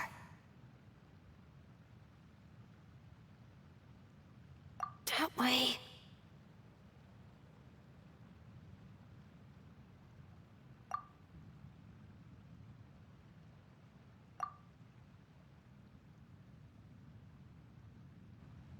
Ah, great, thanks. I'll go after her. Shinobu, time to roll. You're not my savior. Ito's coming to your rescue. Appreciate the help. Until next time. Traveler, did you just send Ito the wrong way on purpose? Huh. Shinobu seemed pretty sharp. Paimon doesn't think you can pull one on her like that. Or maybe she knows that Ito can be a big nuisance, so she's trying to stop him from bothering Yanfei. Oh, I case, then wow, she really knows how to call the shots. Well, at least this way nobody will be bothering Yamfei. If we run into her again later, we should let her know that we helped her out. Alright, now let's go take a look at the crash site from last time. Look, Yamfei is here too! Hey, Yamfei! We sent away the people that were following you. Oh, good. Thanks a lot. The guy with the weird outfit seemed super outgoing. Normally I don't mind making friends, but I've got work to do today. Oh? So what kind of work are you doing in a place like this? Aw, don't tell Paimon you're thinking about becoming an adventurer too. Well, as a legal advisor, sometimes I also have to travel in person. I came to the chasm to deal with a will. A will? That's right. I found a will inside an old book. I'm guessing it was left by someone of great importance. It appears he lost a magical device and wished to retrieve it. Paimon didn't know legal advisors have to deal with that kind of thing. Huh, what a job! Will execution is also part of my work as a legal advisor. Of course, cases like this are quite rare. The chasm is not the kind of place you can just waltz into whenever you want. Oh, so you do know what kind of place this is. Who's that? Ah, I thought I might find you here.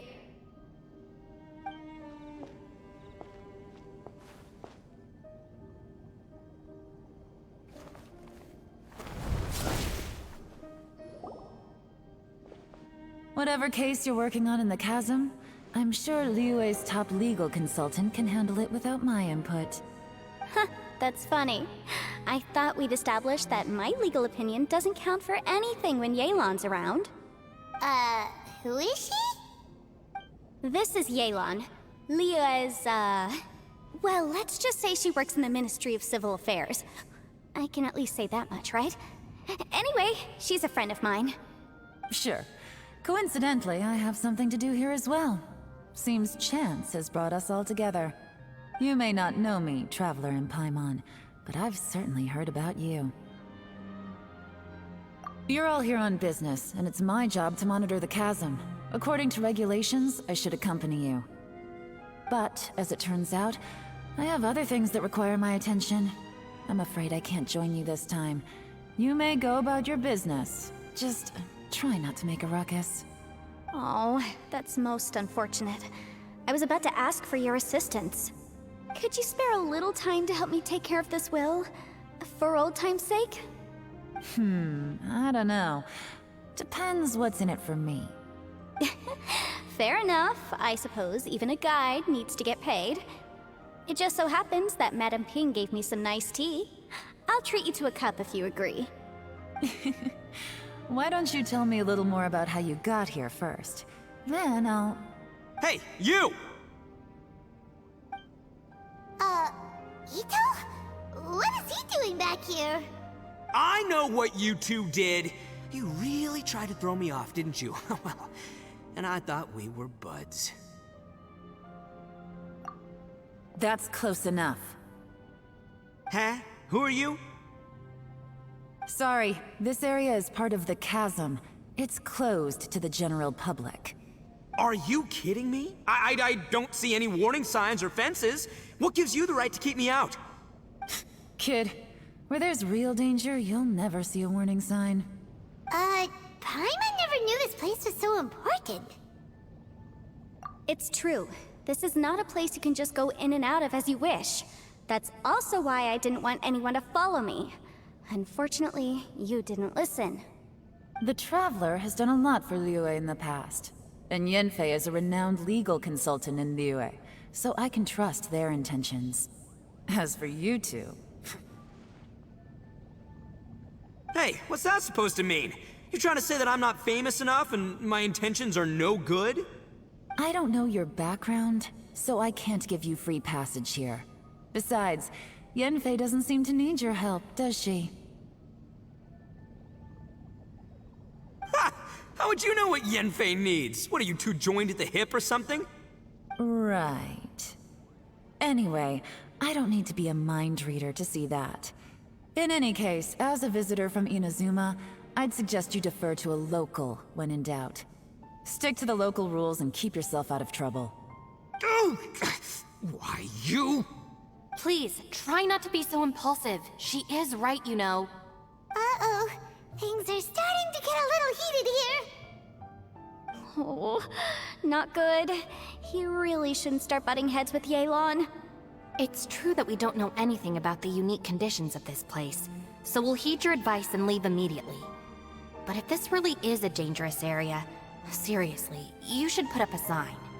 Thanks for the suggestion. I'll consider it. Oh yeah? And what if we don't leave? Boss. Then, I'm afraid things might get unpleasant. Is that so? You really think you can take the two of us? Wow. Gotta admit, I like your optimism. Although you're friends with the Traveler and Yenfei, I'd still suggest you heed my warning. Thanks for that, but too bad I'm not buying it. If you're so strong, then why don't you show me what you got? Hold on, boss. There's no need to start a fight here. Oh no, I'm going in whether she likes it or not! You think I was joking around, huh? Oh no, these two are about to go at it! Please, wait a minute, you two. This whole thing started because of me. Why don't you just save me the embarrassment and just... Huh? Uh-oh, it's a... Ah! Hey, stop trying to change the subject. I'm gonna... Huh? Ah!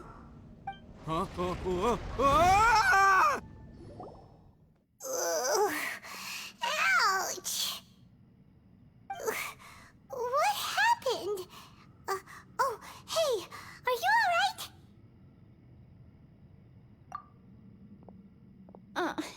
Ow. Putting my books under me to break the fall didn't help at all. This place. Where are we?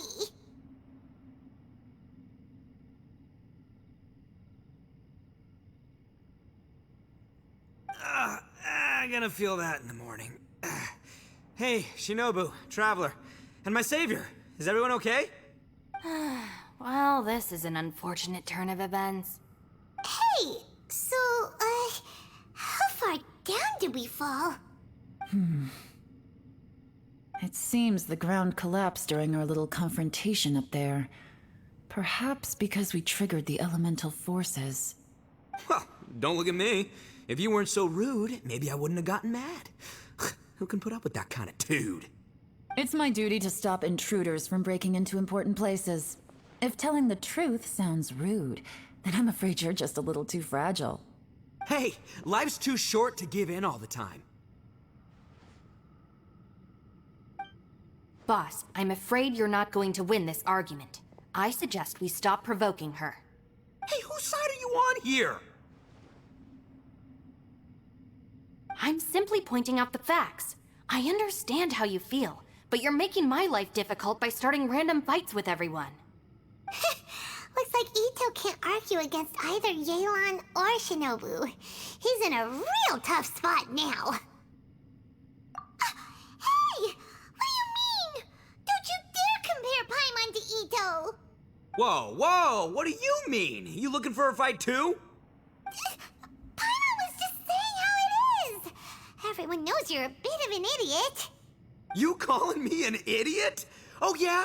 Well, you're a puny little flying lavender melon, ha! Flying lavender melon?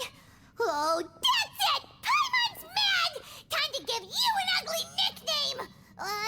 Bullchucker! You better mind your manners, Bullchucker! We seem to be a long way down from where we fell. It's impossible to see what's going on up above. It's unlikely we'll be able to climb back up that far. We'll need to find another way.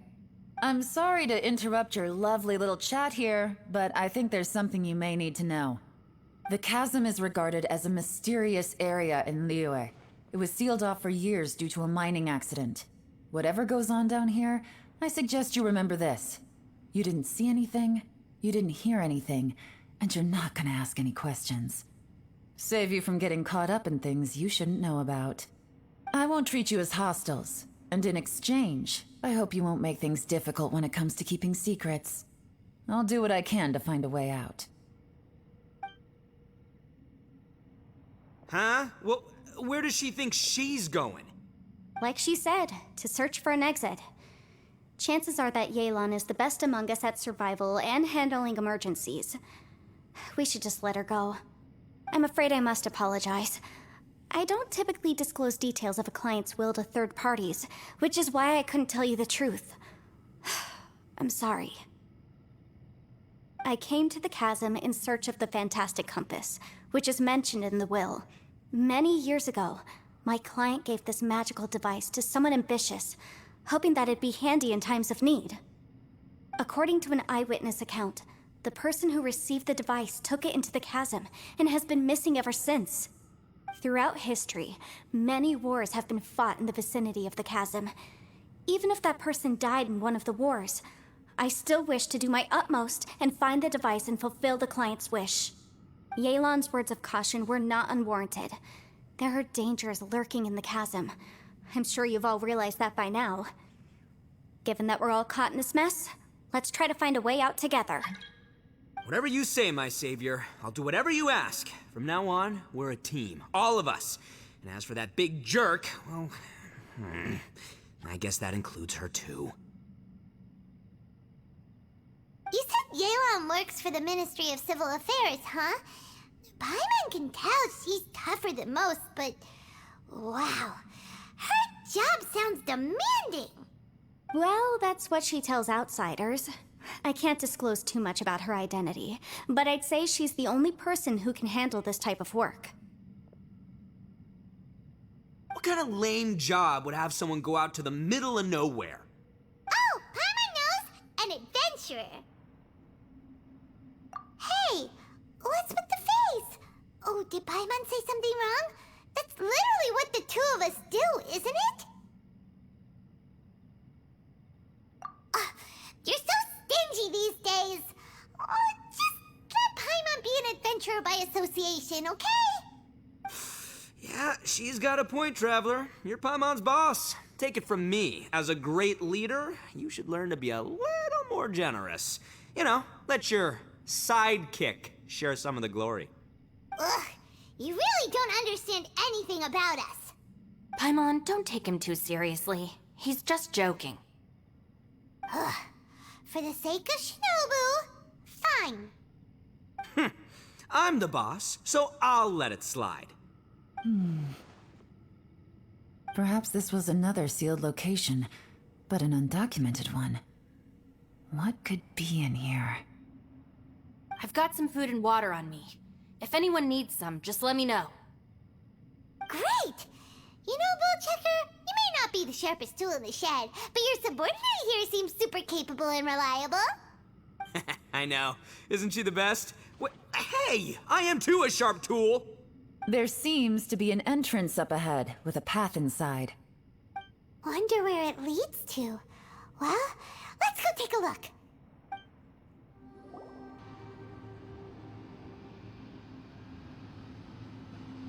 Who would have guessed we'd find a domain entrance in a place like this? If there's a way in, then there's a way out. Let's go and take a look. The rocks here seem to be old Liyue mountain rocks. They're similar to what I've seen in books. This domain must have existed for quite some time now. What's that sound?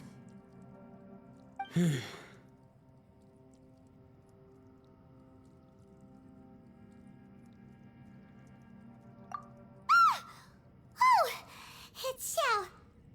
Conqueror of Demons, what are you doing here?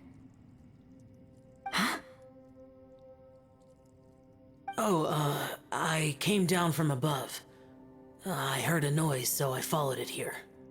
So you're not here by accident. Wanna team up? No, I have something else to do.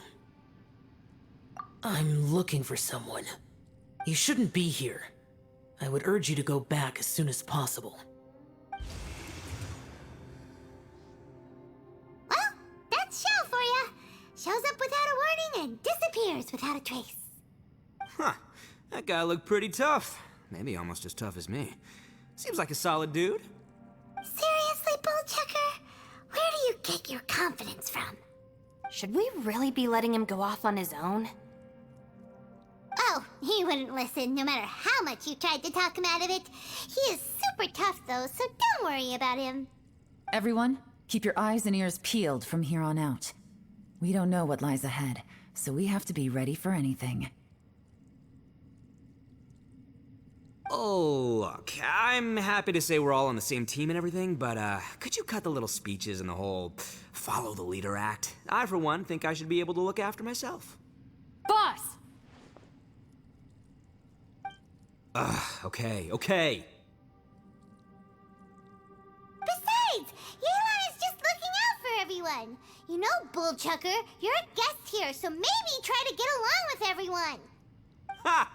Please, you're not a local either, flying lavender melon, so stop trying to sound like one. Huh? Wait, this ain't right. How did we end up back here? So we've been here already? Yes, this is exactly where we started. But we couldn't have taken a wrong turn. We were headed in the same direction the entire time. We never turned around. Yes, that's what I thought too. Traveler, we were going the right way, weren't we?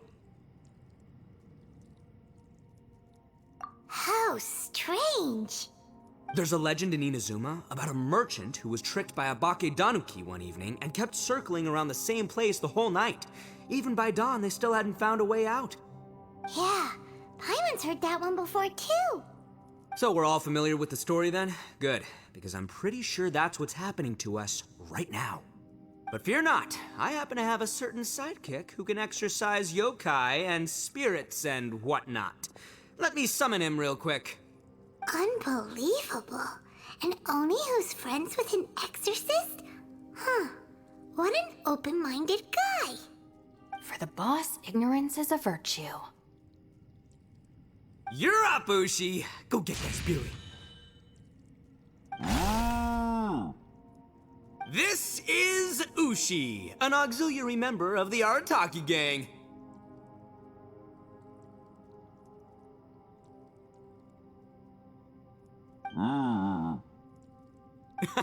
Oh, Ushi says hello, everyone. You can just call him Ushi or Beefcake. Yeah, he's got a keen sense of direction, so I'll let him lead the way. I didn't know gangs could have auxiliary members. This does not have the trappings of something that's gonna work. You're telling me. All right, go, Ushi. Go find us a way out of here.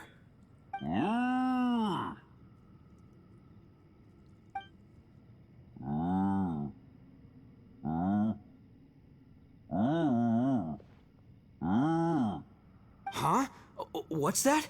Oh, really? Oh, no way. What's wrong? Ushi says he searched everywhere, but there's no exit. That doesn't add up. If we were able to come in, then there must be a way to get out. Here, let me take another look. Has anyone else noticed this? We initially thought we fell here from above. At that time, there was a way out high overhead. But now, it seems even that exit has disappeared. Inexplicable, if you ask me. It seems there's more than meets the eye with these underground structures. I'm gonna take another look around. Everywhere we look, there are just more and more rocks. Maybe we've just misremembered. Maybe this isn't the place we started from. What? You scared now? No, Paimon's super brave. Oh, yeah? Well, Ushi also thinks you're scared. It's okay. Don't be scared to admit you're, scared. You've got us here to protect you. We can't just sit here twiddling our thumbs. Let's keep looking for a way out. Shinobu, you stay here with my precious savior. I'll take the Traveler and Paimon with me. Got it. Be careful, everyone. Please, there's no need to keep calling me savior. Just Yanfei is fine. Mr. Arataki, it seems that as the head of the Arataki gang, you possess a strong sense of leadership.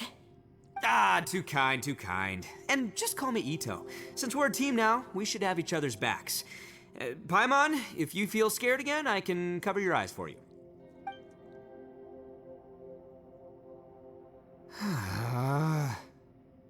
Seems there's really no way out. I can't shake the feeling that there's something off about this place. Boss, did you guys find anything over there? Not only that, I could have sworn I saw some shadows moving a second ago. This place better not be haunted. Probably not the right time to ask this, but Paimon just can't help it. Ito, you're an Oni. Doesn't it kind of mean everywhere you go is haunted? No, ignore the red horns, okay? I'm talking about spooky, floaty ghosts, now you see them, now you don't kind of haunted. Ito, are you afraid of ghosts? Oh no, boss. You've been found out. What? Me? No way! What, are you kidding? Stop joking around.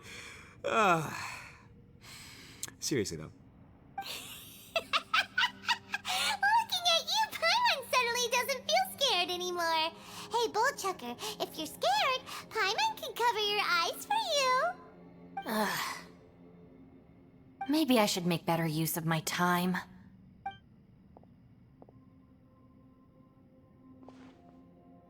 Add a little salt and some pepper.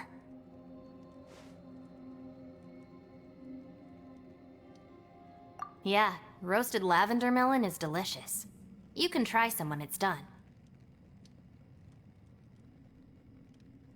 Oh right, there are two types, sweet and savory. Which would you prefer?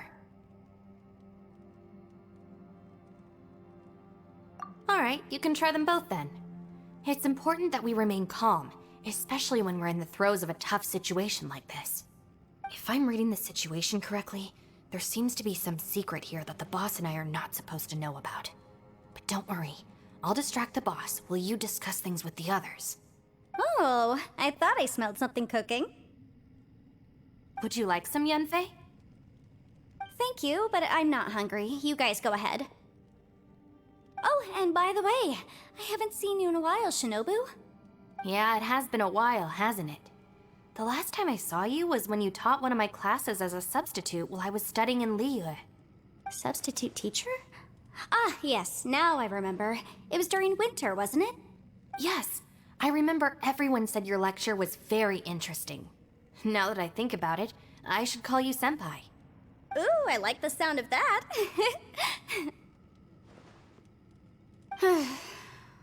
Who would have ever guessed that we'd get caught up in such a dilemma together? It must be fate. Not only that, she's funny and engaging while she speaks. Needless to say, she's very popular among the students. Oh, I'm flattered. I see everyone is still here. Yelan, we split into groups and searched the area, but there are no signs of any way out. How about you? Did you manage to find anything? No. And though I'd prefer not to say it, we'd better mentally prepare ourselves. If we can't find a way out, we may be stuck underground for some time. I think you might be right. I understand. An underground space with an entrance but no exit. It just doesn't make any sense. I'll figure something out. Just give me some time. If anyone happens to find a potential exit, please be sure to take every precaution before exploring further.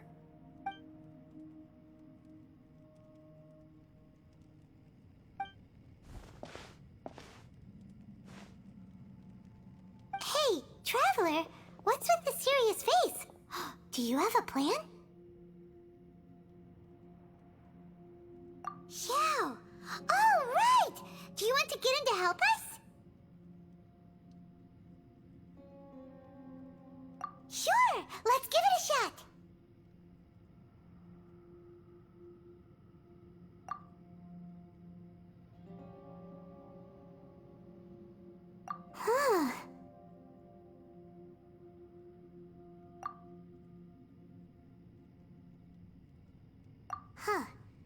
response.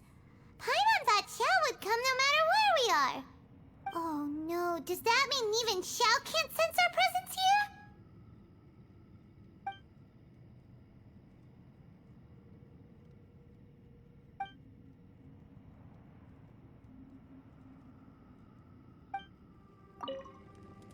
That's it. I want to take another look. And this time, I, Arataki, the one and only, will... Boss! Whoa. What's up, Sourpuss? Time for some roasted lavender melon. Huh?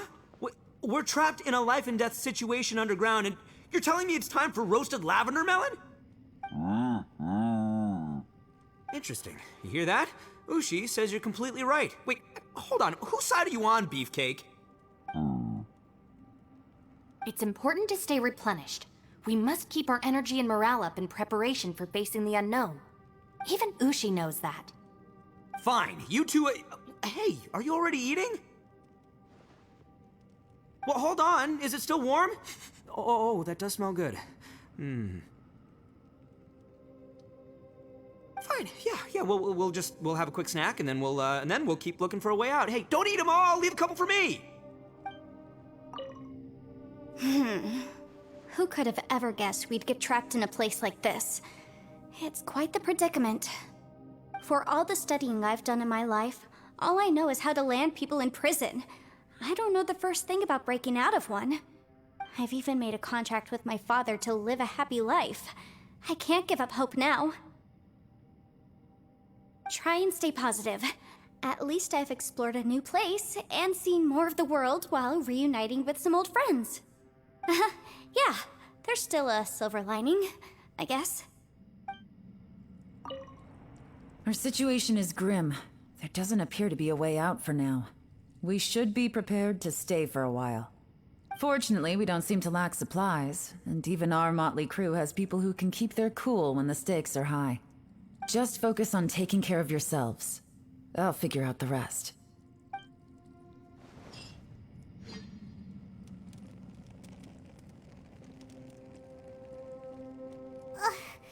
There's nothing for Paimon to do here.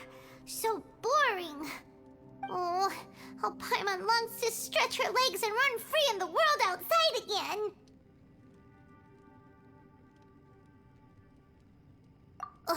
Alright, fly free then. Basically, Paimon just wants out of here.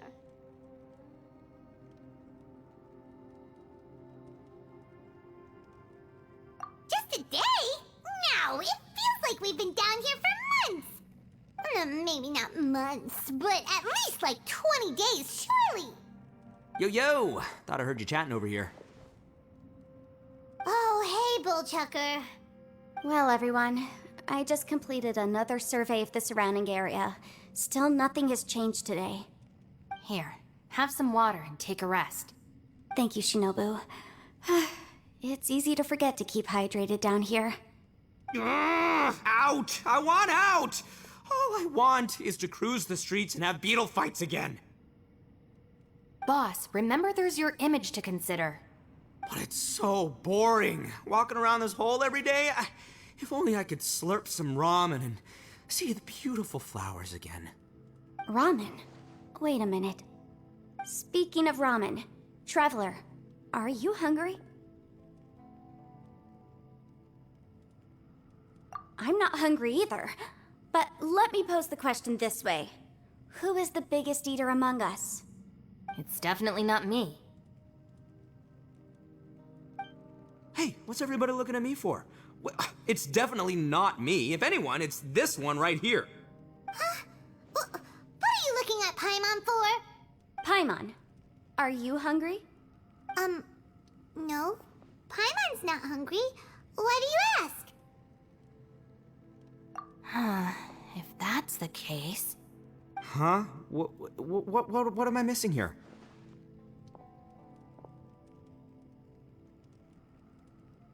Yes, I heard that too, as I was walking over. The question is, how can you not feel hungry, even after 20 days? That's also strange. Of course, everyone has different perceptions of the passage of time, But how could one person feel like it's only been 1 day and someone else 20 days? Yeah, now that you mention it, I feel like we've been here 3, 4, 5 days, but I don't feel hungry or thirsty at all. Although I cooked some food, it wasn't because I was hungry. I just wanted to keep our spirits up. I was planning on saving our rations so we could survive a few more days, but I haven't really felt hungry since. Now that I think about it, not only am I not hungry, but I don't feel any real signs of fatigue either. Whether I sleep or not doesn't seem to have any effect on how I feel. Yes, I concur. Resting doesn't make me feel more refreshed, and staying awake doesn't make me any more tired. Very peculiar. It's almost as if our physical state has been suspended. The more you say, the scarier it sounds. Paimon doesn't even want to think about it.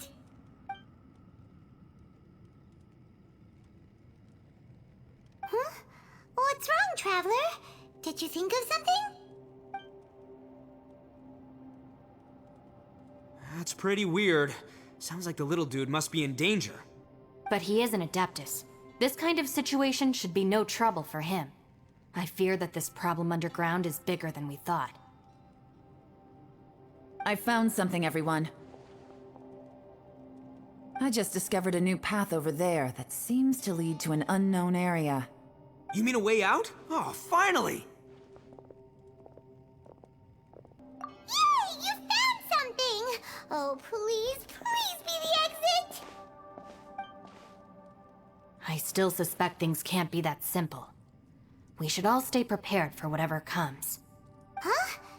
Paimon doesn't see anything out of the ordinary here. Appearances can be deceiving. As I was examining the wall just now, I noticed there was something unusual about this stone. Seems to me that it's been created using some illusory magic. Hidden behind it lies a passageway. Whoa! So there really is a path behind here! Gotta hand it to ya. That sure wasn't easy to find. But at least we can finally get out of here. Miss Yelan's determination and eye for detail are certainly impressive. Not to mention, you've hardly had any rest the whole time we've been trapped here. It doesn't matter. I'm not tired. Well, given we're already here, we might as well go in and explore. Right behind ya! Paimon can't wait to get out of this place! The ground has dissolved? What's down there? Is that little dude called Xiao down there? We gotta help him! Hold on. Something's not right here. What's this? It appears to be a small fissure. What can you possibly find inside? It can't be a living person, can it? Conqueror of demons? Xiao, is that you? Quit trying to scare us, okay? Huh? Wait, is this some kind of illusion? Paimon can't touch him! Conqueror of demons, can you hear us? Hello? Little dude! Anyone home? He isn't responding. What's going on here? You. Oh, he finally said something! Oh! We followed your voice and found you here, but it's kinda strange. We can't touch you. How did you become an illusion? An illusion? Talk about a coincidence. We were just thinking you went missing and stuff, and then we heard the sound of you fighting. Pretty lucky we found you, if you ask me. You didn't get hurt, did you? A coincidence? Wait. Something's not right. Something's wrong with this domain. Leave now! Get out of there! If he can, we should have him regroup with us as soon as possible. Tell us what happened and where you are now. We'll come find you immediately. No. Your safety is the top priority. It seems this space can... Huh? He disappeared. Where'd he go? It sounded like he might be injured. We need to go help him. It seems the only option we have to explore any further is through that entrance over there. Huh! He's injured and telling us to be careful? It's not like we're in any danger here. Anyway, the secret behind whatever's going on should be in this cave, right? Don't worry, little dude. Ito's on the way! Boss, please don't go charging ahead. You're an Oni, not some hunting dog. Don't worry, I'm invincible! Ah! Oh, my butt! Looks pretty deep. Be careful, everyone. Well, Bullchucker, how's your ear? It's fine! Ugh.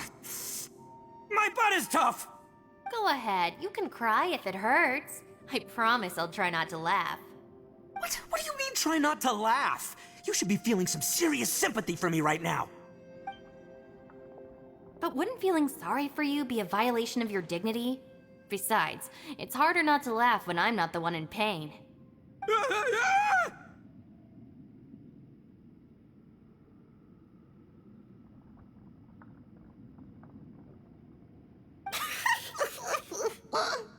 Paimon, don't laugh. It's okay, everybody. If you want to laugh at him, just let it out. Don't you have a heart, Shinobu? Oh, and people think I'm the monster. Wait a second. Xiao's not here, but...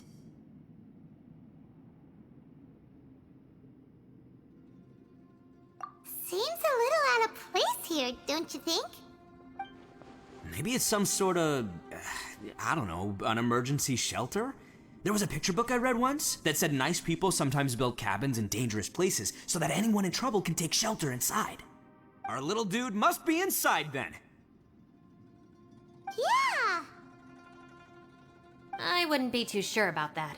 Any person with a normal sense of danger wouldn't be so optimistic. Wow, Bullchucker! Looks like your subordinate is telling you what's what.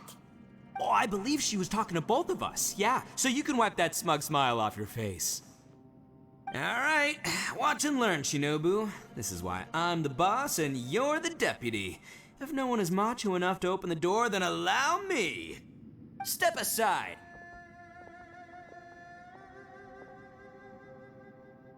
Once this door's open, we are out of here.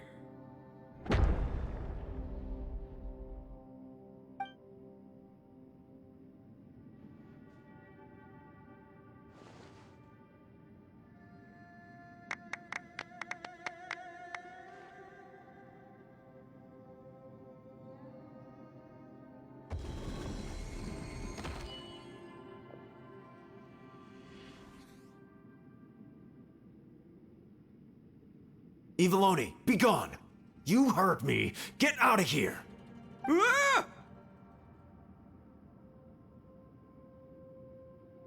Am I seeing things? Or was there someone behind the door? Nah, can't be. You're just saying things. Why don't we just open the door again and see? Who? Me? Oh, all right, I'll open it again.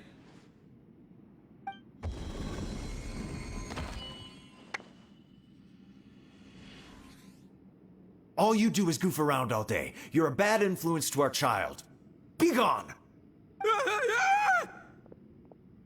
Those people are carrying bowls. Bowls full of beans. What's that all about? People throw beans to drive out Oni. Boss is an Oni, so they throw beans at him to get rid of him. Gave me the fright of my life. What are people from Inazuma doing in a place like this anyway?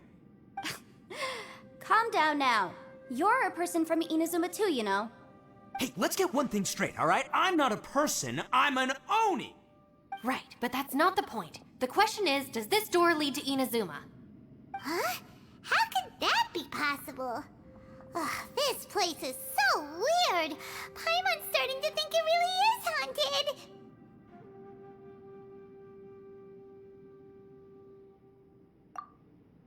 You guys go right ahead. I'm not opening it again. So, who's up? Oh, how about Paimon? Why don't you open it? No way! Somebody else do it. Paimon's scared. All right, I'll try. That's our Shinobu! Now, don't let whoever's behind that door push you around, okay? All right, let's see what's behind the door this time.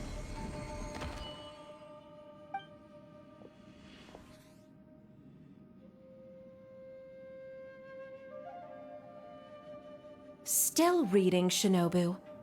Listen, young lady, you should keep your nose out of those books and start taking my advice.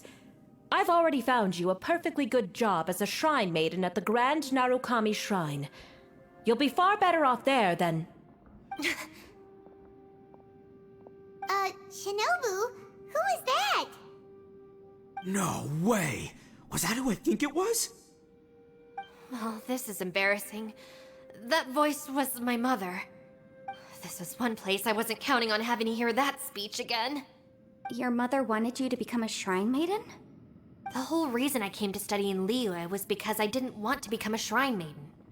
My family never approved of my studies, so they wanted me to work in the Grand Narukami Shrine after I returned to Inazuma. From what we know about Lady Guji, it seems being a shrine maiden is a pretty cushy job. Think of it this way. Some cats can be domesticated and kept in the house, while other cats are meant to survive in the wild. As for me, I need complete freedom and space. Although I do admit that being a shrine maiden is a decent job, it's just not for me. That's right, your calling is with the gang. I mean, just look at you. You rock, you're totally hardcore. Come on, am I the only one with chills right now? It's true. You've got a good thing going. What's most important is that you enjoy what you do. Gotta agree with you there. From the look of it, what's behind the door can change. And not only that, it always changes to something that nobody wants to see. So, how are we gonna get through that? And don't forget, we have that little dude waiting for us to save him. We need to get our rear in gear. Would any of you like to give it a try? No thanks. I'd prefer not to open it if only something terrible awaits. If anyone's going to find a way through, it's not going to be me. Why? Because I don't buy it, that's why. I don't believe for 1 second that we're gonna find the Conqueror of Demons by going through that door. So I'm sure as heck not gonna be the one to get us through. Not gonna lie, you don't really sound like you have much of an imagination. All right. I'll try. Yeah, my savior. Show 'em what you're made of. I'm sure I probably do, but nothing springs to mind right now. Anyway, I suppose I'll find out once I open the door.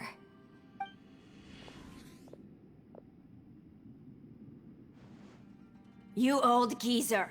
Out of 8 pounds of salt, today you gave away 3 for free, sold 2, and exchanged 3 for booze.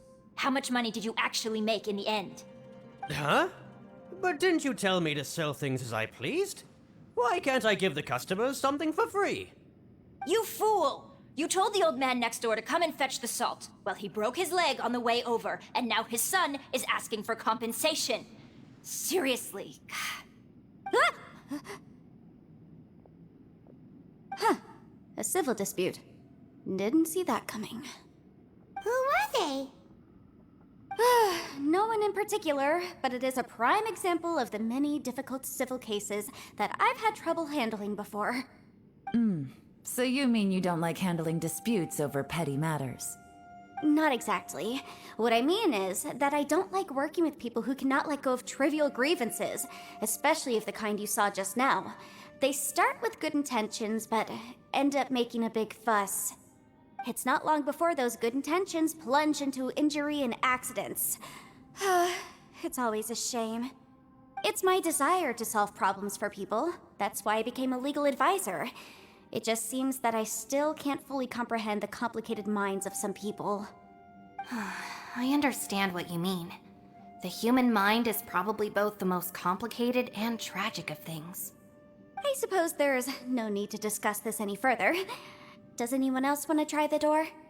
Don't look at me. I told you, I'm not taking a chance with that thing. Come on, Yelan, we're a team here. If you're not gonna try, then at least give us a convincing reason why. In that case, let me be perfectly clear. I serve Ningguang, the Tianquan of the Qixing. The scope of my work includes some of Liyue's biggest secrets. The chances are, if I open this door, there can be no witnesses left alive. Is that a sufficient reason for you? Oh, yeah, sounds impressive. Hey, Shinobu, who's Ningguang? She's someone who won't let you walk out of the chasm alive if she finds out that you're prying into her secrets. Boss, you really do need to work on learning who's who in the world these days. Look, I knows what I needs to knows. It's called being a free Oni. Oh, now Paimon gets it. Yelan works for Ningguang. Yes, which is precisely why I was trying to keep her secret. We should avoid letting Yelan open this door. What about you, Traveler? Would you like to try? Yeah, go for it, Traveler. Besides, you never know who could be behind that door. Maybe it could even be Shell. I say give it a shot. Who knows? Maybe little dude is waiting for us on the other side.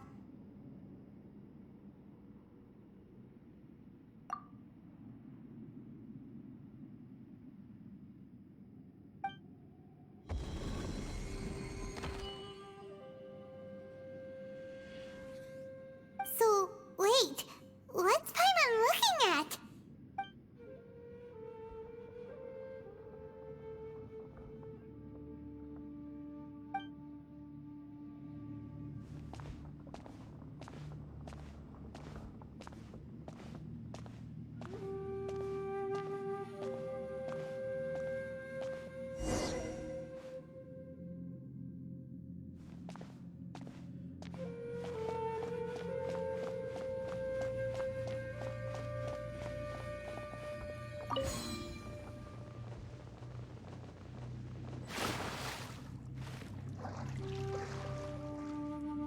Hey, there you are!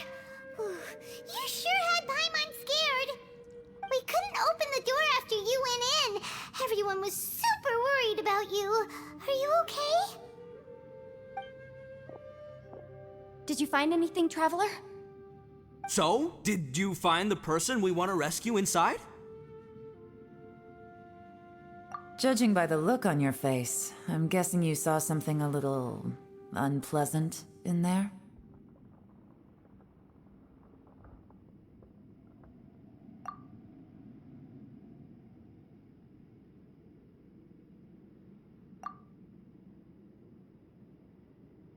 Huh?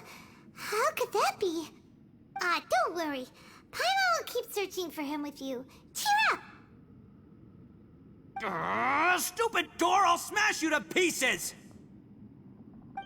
If Paimon wasn't feeling so exhausted, she'd help out too. Hey, what is this? Nap time?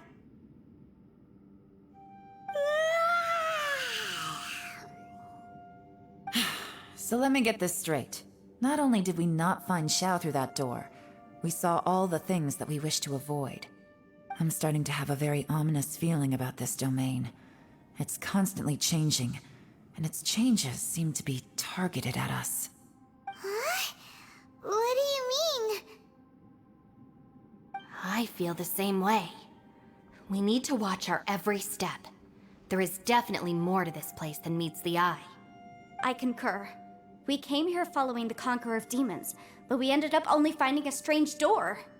The things we've encountered on the other side of that door are equally strange. It shows us whatever we fear the most.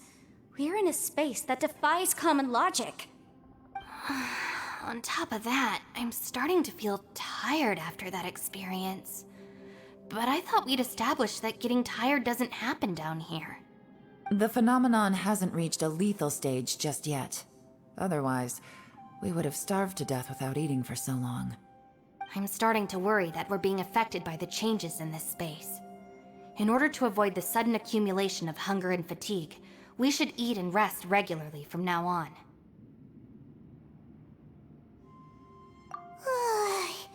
Paimon suddenly feels exhausted. It's really tiring going through all this. Now that you mention it, I'm starting to feel tired too.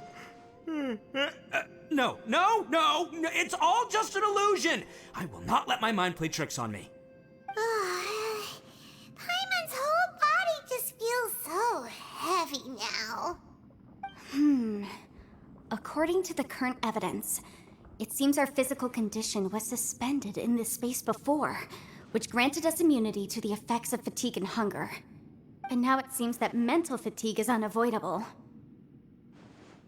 Though we have yet to locate the Conqueror of Demons, I suggest we go back and get some rest. It'll be difficult to rescue anyone if we're on the verge of collapse ourselves. She's right. Hey, Lavender Melon, you okay? Want me to carry you?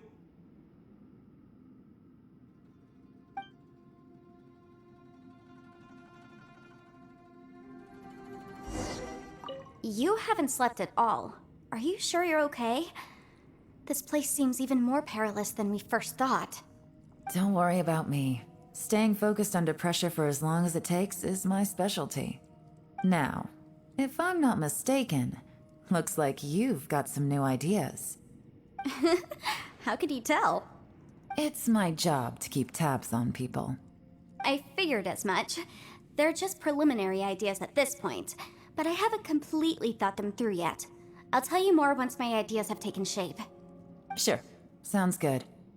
I also have some ideas of my own. I'll fill you in after I've confirmed some things. You think so? As they say, 2 heads are always better than 1. It's hard to believe what we've encountered. Well, I suppose there's no use hiding it anymore now that everyone's seen it. What you all saw really was my biggest fear. I never want to become a Shrine Maiden. Who could tolerate such a boring life? After these last few years with the Arataki gang, I suppose you could say I've seen it all. It's taken every skill in my arsenal to constantly clean up the messes they make. Though the list of annoying things to deal with is practically endless, I am totally free in the Arataki gang. Strolling around the streets, roasting lavender melons with friends in the open country. I know it sounds pretty silly, but that's the life that I want. Just don't laugh at me, okay? Otherwise, you might find yourself on the receiving end of a good beating. Ushi, you sure you can't find a way back to that door again?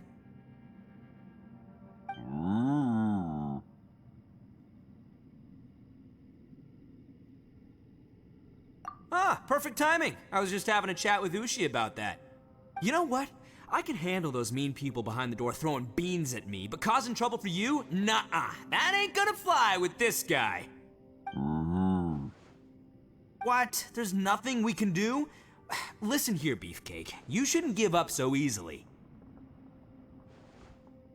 Can't you have one last look for it? If you really can't find it, we'll just have to find another door. With any luck, one that connects to the outside world. You feel me? Thanks for coming to speak with me, Traveler. I've been thinking about this place. Since we still don't know just what kind of danger we're up against, we can't afford to delay any longer. We have to find the Conqueror of Demons as soon as possible.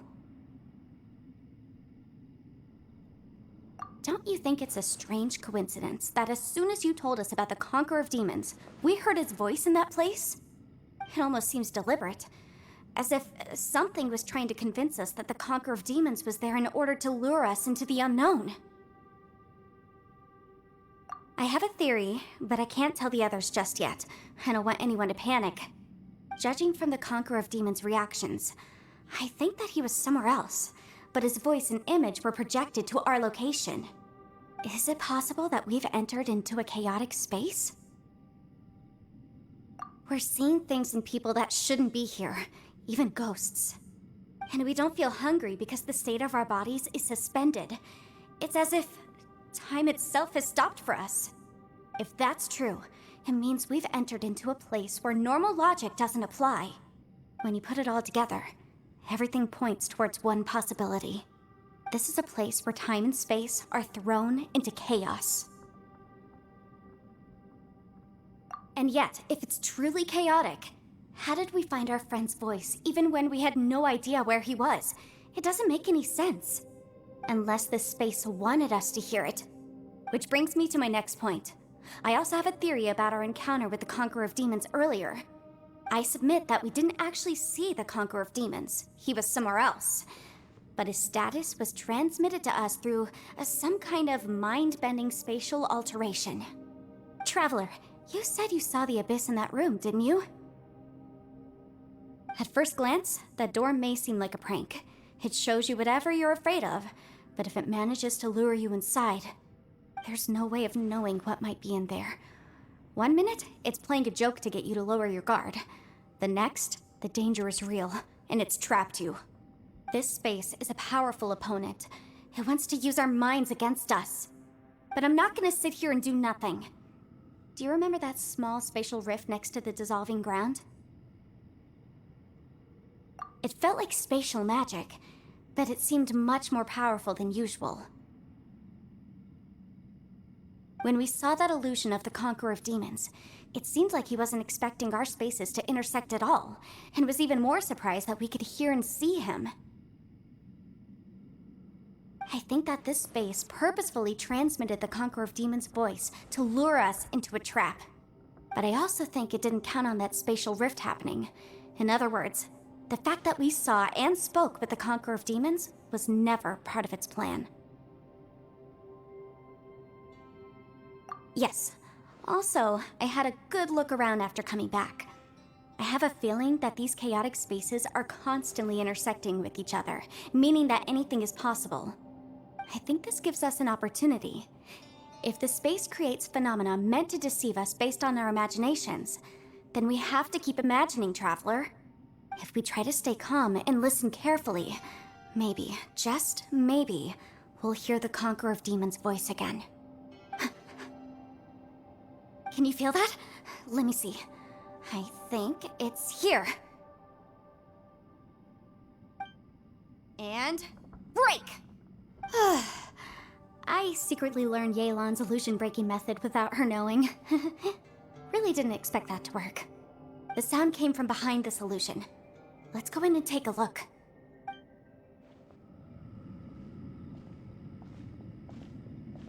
The voice is much clearer now. We're close.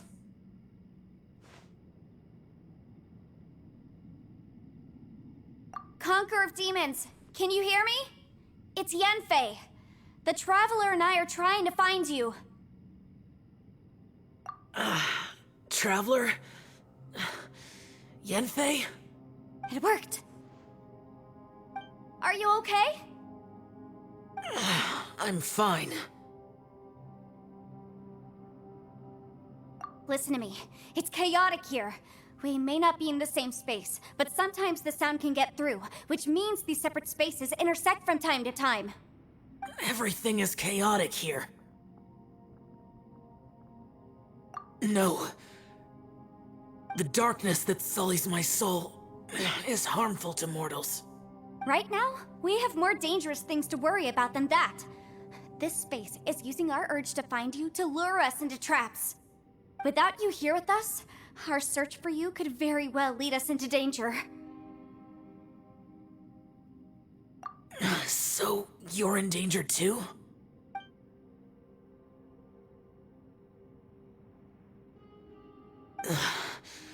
There was no need for you to search for me. But we're worried about you. And earlier, the Traveler was tricked into entering a dangerous place.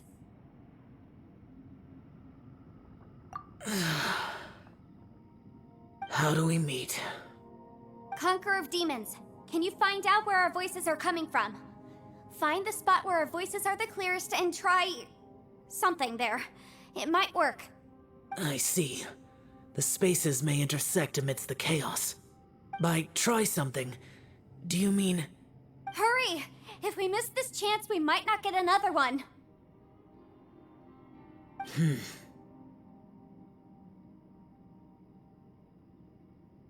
Stand back!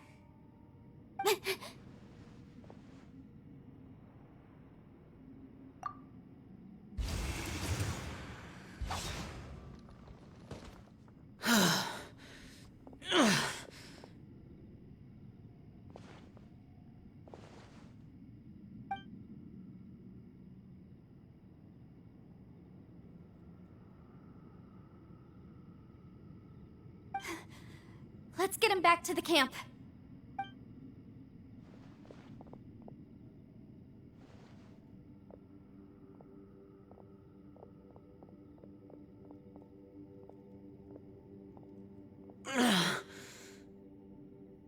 Now we can avoid getting split up.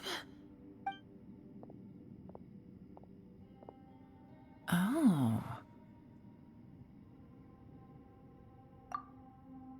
A lot's happened here, but this wasn't just for our own safety.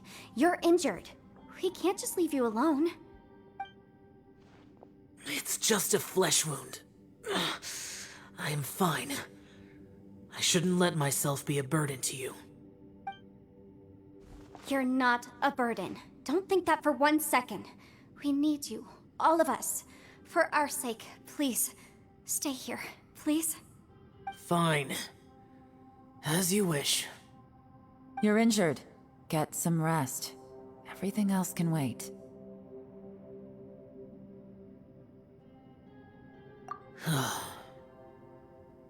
All right.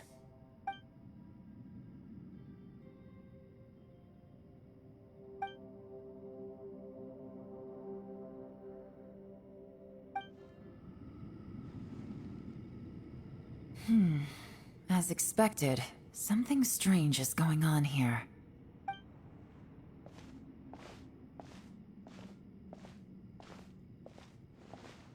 Oh, Traveler?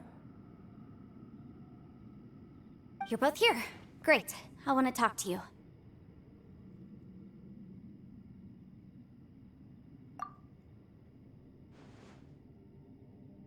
I also felt that the space was targeting us, but Yenfei managed to exploit its weakness. Leave it to Yenfei to find a loophole. Based on what just happened, we can now confirm our suspicions that space and time function chaotically here. In addition, we must stay vigilant to avoid the traps set for us by this place. Now that we've found the Conqueror of Demons, the next thing we need to do is find a way out. I went back to the domain again just now. Although I couldn't find a new route, it wasn't a completely fruitless trip. My clan has practiced magic for generations, and has created some catalysts that only we know how to use. I recognized something like one of those catalysts in the domain. Unfortunately, it disappeared as soon as I approached it. I think so, but it's hard to distinguish between reality and illusion here. I can't be sure. Also, I am the only one out of all of us who could know what it would look like. To me, that confirms that this place really is reading our minds. Just like with that door. It's like it's alive, and testing us. By reading our minds and showing us what we want, it creates the reality that we want to be true. Everything it does is either to get us to lower our guard, or to wear us down. If that's the case, it can only have one goal: to trap us here until we die. What else could it be? We should prepare for the worst, but we mustn't give up.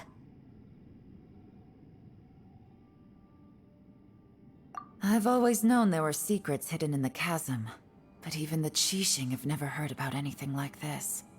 Yelan, when we first ran into you, you said you had something to do. What were you referring to? I was looking for the truth behind the monster invasion from Conria.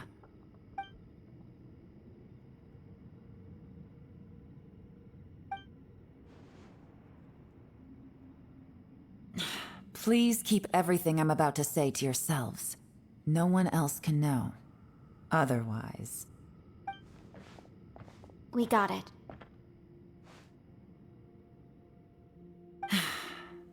500 years ago, a wave of dark beasts from Conria attacked the 7 nations of Tevat.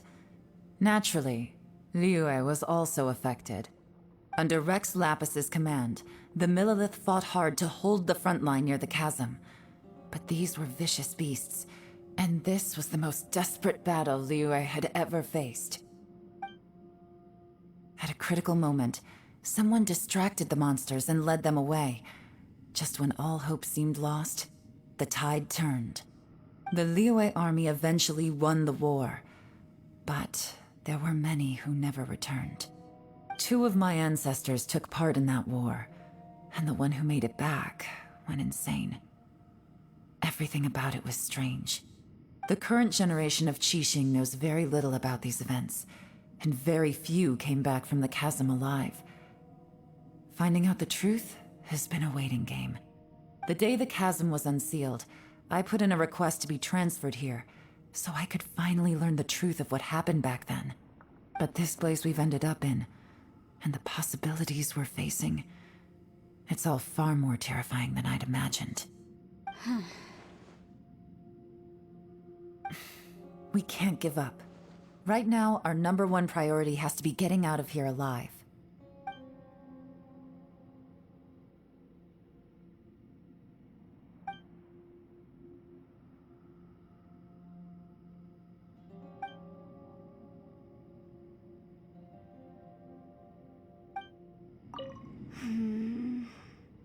Are you all right? You've suddenly gone quiet. It's not like you at all. Shh, we'll talk later. I'm just processing all the existing clues we have. Maybe the key to our escape is hidden in some detail I've overlooked. I have to go over everything again. All right, well... Oh, don't worry. I won't write down anything that you told us about. No, I meant if you're going to analyze the facts, count me in. You don't look well. I guess things still haven't improved. It's okay. You don't have to go into all the details. Sometimes I really envy the boss. Hey, Ushi. Looks like our little lavender melon has fallen asleep, huh? Do you think she's dreaming? Man, she looks wiped out. It's kind of hard to see her like this. I mean, most of the time she never shuts up. Aw, poor thing. Man, that little dude looks stunning too. I'm kind of worried about him. I sleep like this when I'm in jail. Good one. I do slumber like a king. Traveler, when did you get here?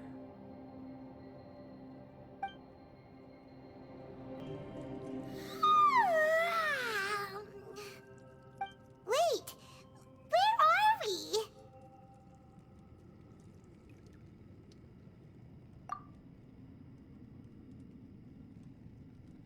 Yep, way better. Paimon just got a little fright because she's never seen a crazy place like this before. Who would have thought the best guide in all of Tibet could end up so out of their depth?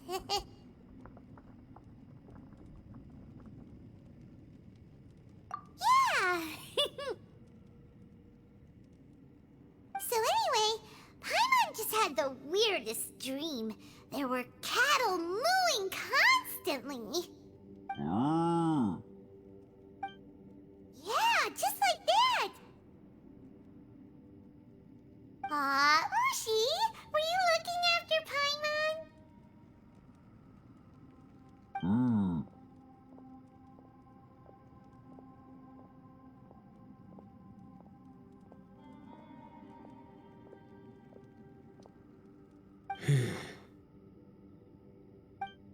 Traveler, it looks like the Conqueror of Demons is awake.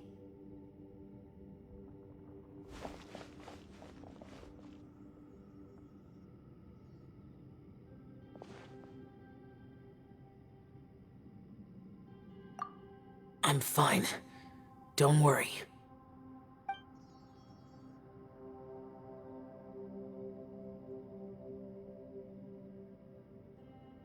The karma I carry is dangerous to humans. Keep your distance. Well, I have Adepti blood in me, so I wouldn't worry too much. Even so.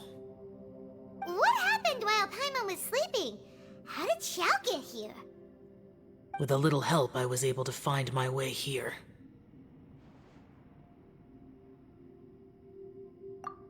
Conqueror of Demons, could you tell us what happened before you joined us?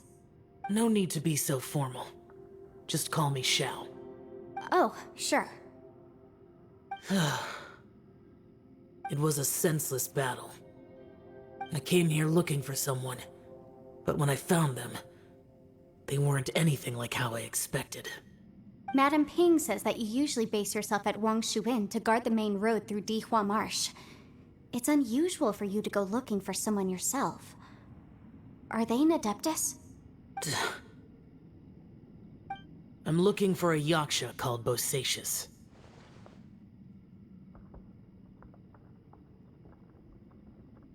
Bosacius? Is that one of the 5 Yakshas? Like you? I thought that you were the only one left. Aren't the other 4... gone from the world? You could say that. But Bosacius's body is the only one that was never found. Yakshas deal with God's remains all the time, and we become tainted by karma. Over time, it inevitably drives us to madness. The last time I saw Bosacius, it was the day he lost his mind. He left. No one knew where he went, and I never heard from him again. But Bosacius was the eldest of us. He once told us, as Yakshas we will experience countless wars. Whether we live or die, we must promise to take care of each other, and know each other's fate to the very end.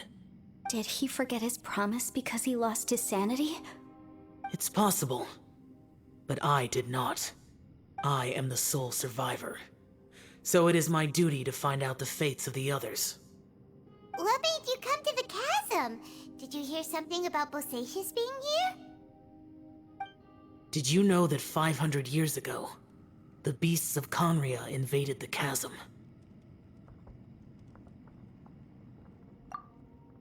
That war lasted a long time.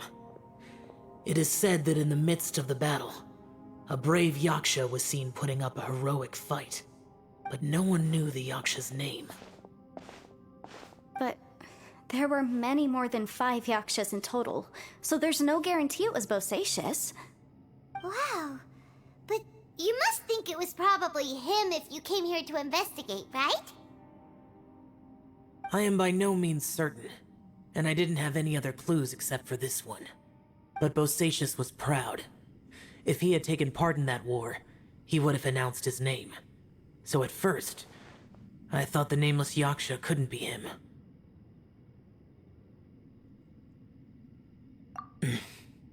Wait, so it was Bosacius you were fighting with? Did he injure you? Yes. No way! The invasion of monsters from Conria, the battle in the chasm, and Yelan's ancestor. I have a feeling that somehow these are all connected. Life is full of coincidences, but this is too much of a coincidence. Could this all be related to the fantastic compass mentioned in the will, too? What will? Oh, right. I came here because of a will. Maybe it's not something you've come across much before, but both mortals and adepti sometimes write out their final wishes so somebody else will carry them out after they've passed. It's known as a last will and testament. And this can be done at any time? Whoa, whoa! You want to write a will? Now? It was no accident that you saw my illusion that day. This place used your desire to find me to create a trap that you would willingly walk into. Pure deception is easy to spot, but the truth laced with lies can be a fatal combination. What you heard were really things that I said. It made sure you heard my real voice to create panic. This one-way communication was the bait. If we hadn't managed to get in touch through the spatial rift, we may well have lost someone by now. Rather than murdering in cold blood, this space seems more intent on consuming souls. How is this even possible? Our opponent is very clever. It is not safe to stay here. Everyone, whether I accomplish what I came here to do or not, I must find a way to get you out safely. I rejoined to warn you that it's extremely dangerous here. If you stay here too long, this space may well devour you. But how do you know?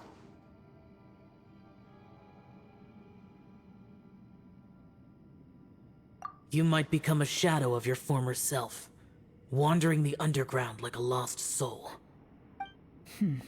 Sounds like you saw them too. Yelan, you're back. I've been back a while. I was listening to the conversation. I've seen some strange things here too. Objects that shouldn't be here. Strange figures appearing, then vanishing. I don't think any of it is real. So they're just illusions? At first, I had the same thought. But it's not that simple. There may come a day when these illusions become real and attack you. From what you were saying a moment ago, it sounds like you know a way out of here. I can't say for sure. It's just a guess. As Yanfei said, this space is chaotic and unstable. But it has its weaknesses. By attacking the point where both spaces connect, I was able to create a rift and move from one to the other. So, if I use all the energy I have, I may be able to tear a passage out of this chaotic space. Really? So powerful attacks can affect the space itself. I had wondered if that was a possibility. Whoa. But what do you mean by all the energy you have? I mean, it will take everything I've got. Wait a minute. When you said you were gonna get us out safely, you mean you're gonna stay here? You can't be serious. I saw Bosacius underground. That's when I realized the horror of this place. A single blast can only create a very small opening. To send you back to the outside world, I may need to continuously channel power in order to keep the tunnel open. I know how to fight to the bitter end. I can do this. No way. Even if what you're saying is true, I can't agree to this. I'm not neither. It's not much of an escape plan if we gotta leave someone behind. It's only a good or bad plan if there are other options to compare it to. But that's not the situation we're in right now. I doubt you'd still be stuck here if anyone had a better idea. But can you be certain that your plan will work? I cannot. What is wrong with you? You can't bet your life on something if you don't even know it's gonna work. It's not worth it.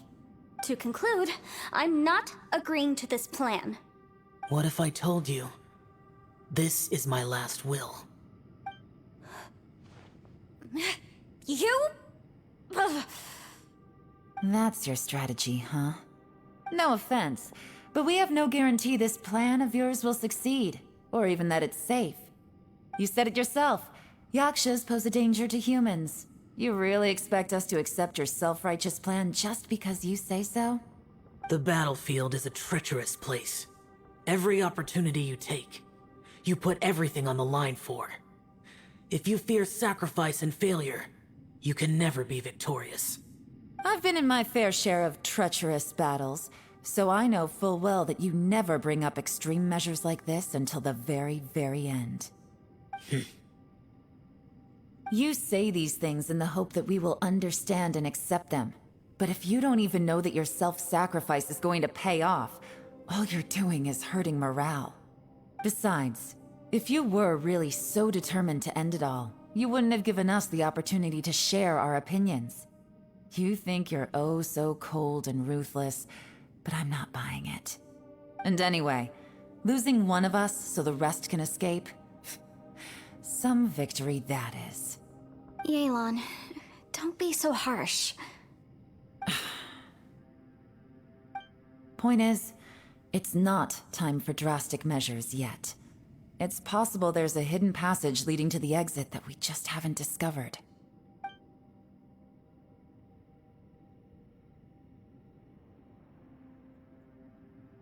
What if there isn't? Or if we don't find it? And in the end, I'm so weak that I don't have the strength left to sacrifice myself. What do you propose we do then? As things stand, there's no difference between sacrificing you and trying to find another way out, in terms of the likelihood of success. If we can't say that one strategy is better than the other, we certainly shouldn't be rushing into a risky course of action. Did someone say a strong enough strike can break us out of this place? Yeah, that's right. I heard ya. No one's staying behind to let anyone else out, all right? Enough talk. It's time for action!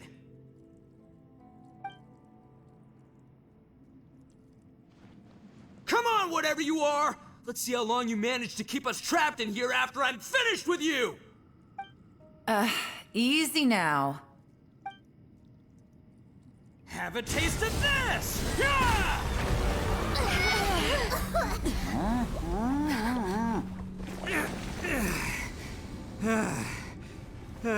Whew, okay, so I didn't tear the whole place down. But check it out, new path. If you need a hero, I'm the man for the job.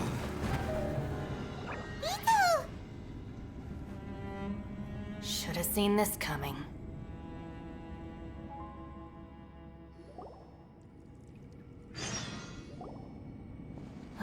Why do you always have to do things like this? Shinobu. What happened to Ito? Did he pass out?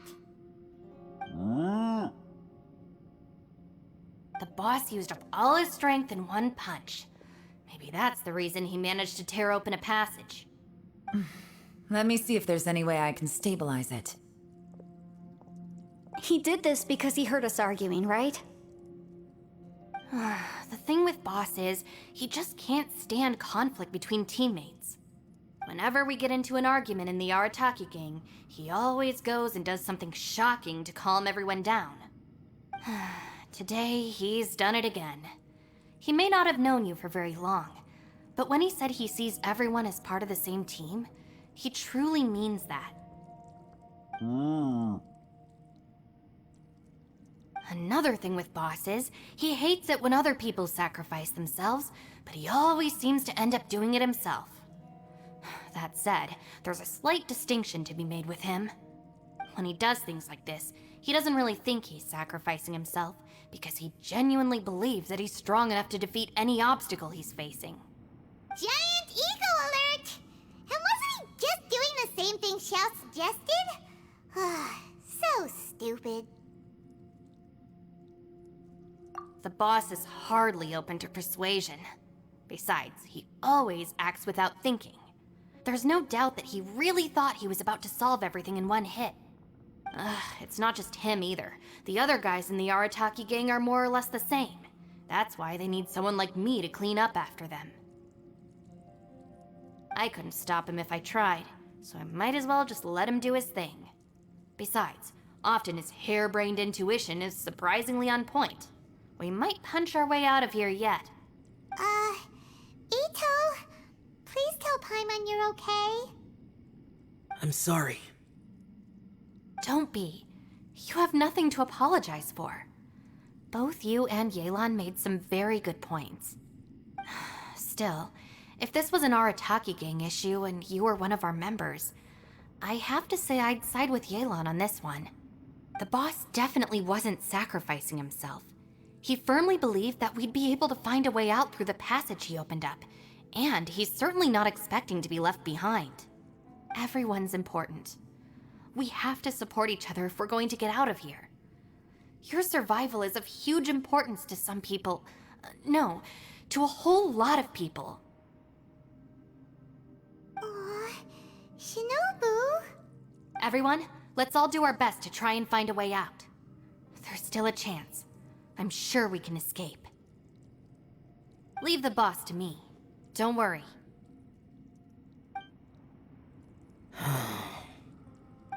Everyone, it seems this passage doesn't lead to the outside world, but deeper inside. What the? So Ito's efforts were in vain? No, it's still worth exploring. I'll go and take a look first. Aha, I see. I'm with you. What? So far, I still haven't found the thing I came looking for. That magical device, remember? If this domain has the power to project our imaginations or the things we're searching for into reality, well, maybe I can use that to my advantage to track it down. Oh, right! No wonder she keeps telling us to keep going. If it's a magical device, it must be super powerful. Well, I can't guarantee that, but it's worth a try. I will find a way.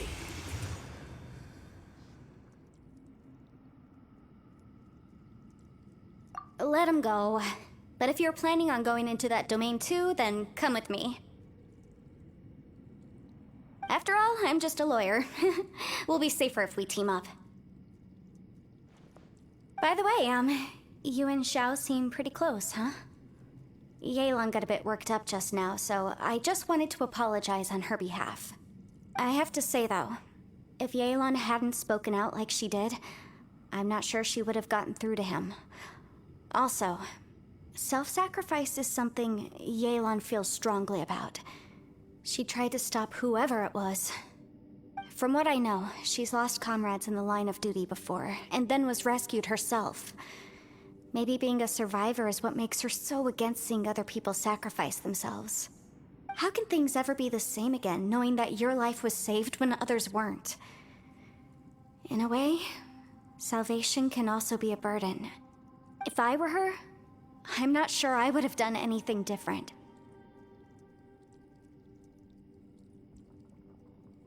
Oh, wait, 1 second. I'll be right there.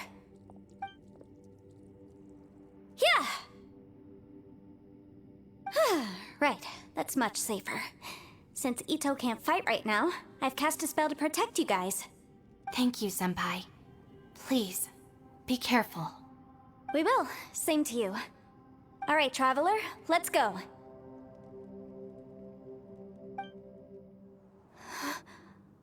What's this?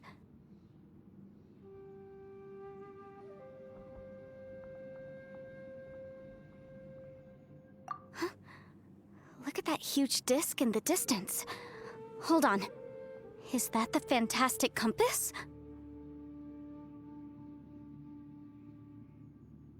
What? That's the best description you can come up with? It's way, way bigger than that! Huh. Well, it seems our theory checked out. In my humble legal opinion, that's almost certainly the magical device I've been looking for. It really showed up. But if this really is the fantastic compass, it's so huge! How the heck am I gonna lug that back to my office? I mean, come on, Yanfei. Don't give up now. Let's investigate the area first. What the... Are they treasure hoarders? They look familiar. Oh yeah, I bumped into these rapscallions a few days ago. Easy peasy, just like last time. You know, when I ran into them before, I was working on a big commercial case. The defendant hired them to attack me, just to get back at me.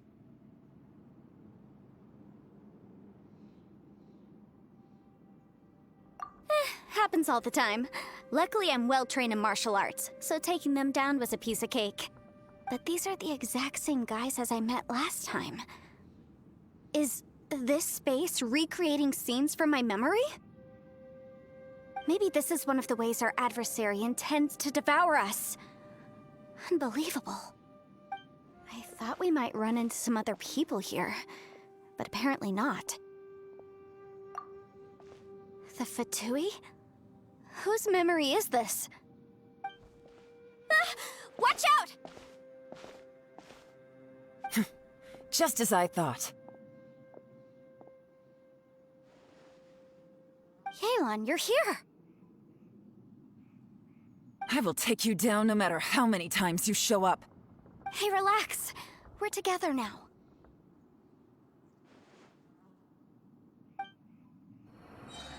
Amateurs. And still they dare to come after me. You've still got it. Remember how I said I'd seen some illusions myself? Those were the same words I heard last time. The space seems to be reproducing that memory. Now that you know, at least we're all on the same page. He said the word fantastic. Was he talking about the fantastic compass? Yanfei, see that thing on the ground? Yeah, we tinkered with it. That's how we met up with you.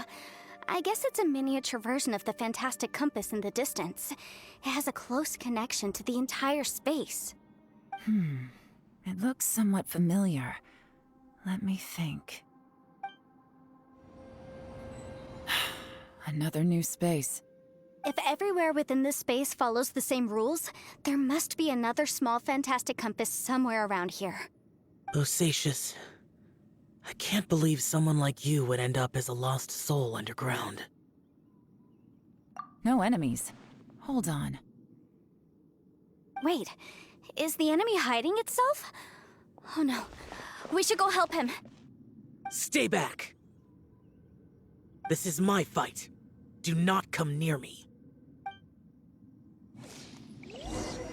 Filthy monsters! So many people have died at your hands! I lured you here to this underground space because I found your weakness. Hiding and ambushing from the dark is Bosacius' signature tactic. Die here with me! Huh? Ugh. How did a valiant warrior like you die here? Look! Bosacius is showing signs of fatigue! Bosacius, Martial Vretress, even your strength is finite. But your illusion is not as mighty as you. This is not you in all your glory. And I wonder what Rex Lapis would think if he saw what had become of the first Yaksha. Leave! I'll deal with the rest. We can't let the monsters get to the surface. Everyone, remember, we must hold the line at 60 miles outside the chasm at all costs.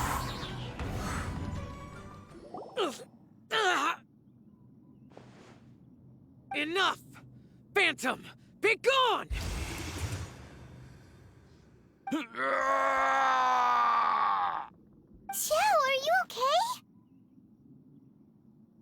This is my purpose. Don't worry about me. So your invisible opponent was the legendary Bosacius, Martial Vretress? Yes. So excuse my stubbornness. Bosacius has been missing for centuries. This may have been the last time I will ever see him. He was saying something about holding the line at all costs. He fought here. The nameless Yaksha from the legends. It was him. But didn't you say he'd always announce his name? How could his name be lost to time? What happened? I don't know. Maybe he forgot who he was. Because the karma you spoke of drove him to madness? Bosacius had already gone mad before he disappeared. There was no way of knowing if his memories were intact. He still took part in the Battle of the Chasm despite having gone mad? We Yakshas are not a race that thrive in peacetime. It's likely that he was drawn by the scent of bloody war. Slaughter is what we do best. Maybe it's the only thing we know. This battle confirmed my suspicions. As we had speculated, this space reflects information from people's minds. In other words, despite going mad, Bosacius came here. The illusion we saw just now is the impression he left behind. This space recreated him as he was during the battle. The way he fought was so self-destructive. He couldn't possibly have survived.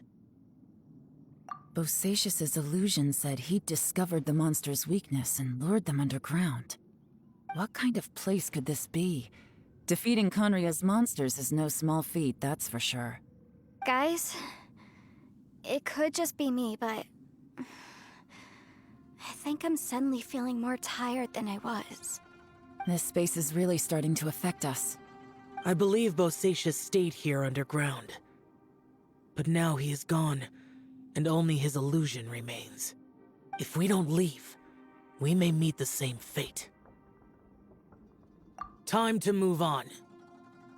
You fought well, Bosacius. Goodbye. Looks like there's some information here.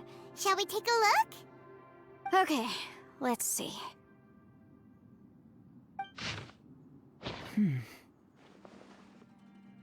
It looks like these were letters written by the Millilith soldiers who stayed here. So, whose Boyang they mentioned. Boyang was one of my ancestors. The one who didn't make it back. You mean Boyang fought alongside Bosacius? I believe so. And the Millilith soldiers were their brothers in arms. I guess now we have a pretty good idea of where everyone that went missing ended up.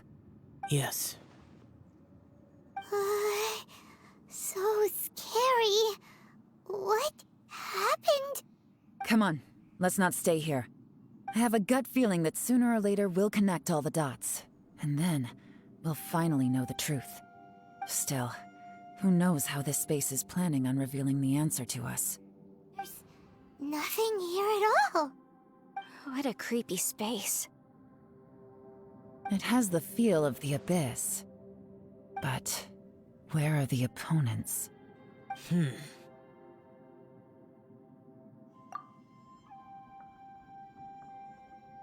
Your memory of what? The Abyss?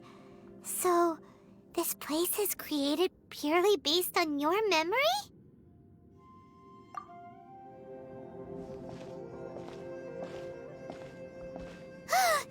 It's... Aether, wait! Huh? What's that shiny round thing on the ground? The fantastic compass! In the other spaces, the fantastic compass was always partially buried in the ground.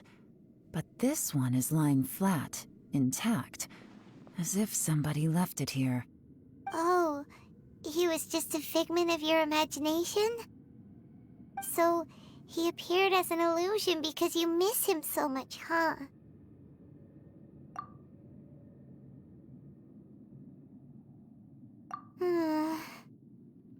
Yanfei, are you sure this is the fantastic compass you're looking for? I think so.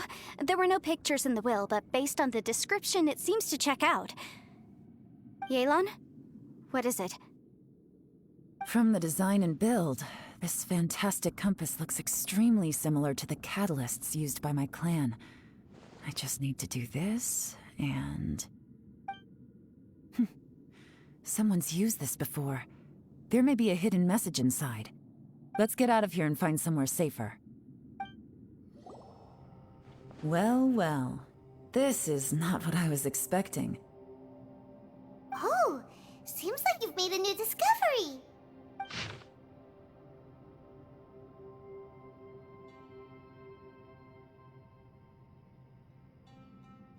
This information was left by a thaumaturge called Boyang, who, as you know, is the missing ancestor that I came here to investigate.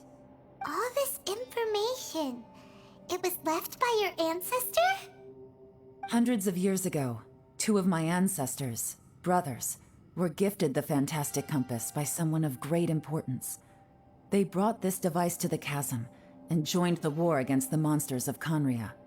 They set out together, but only one of them made it back, minus his sanity. Karma.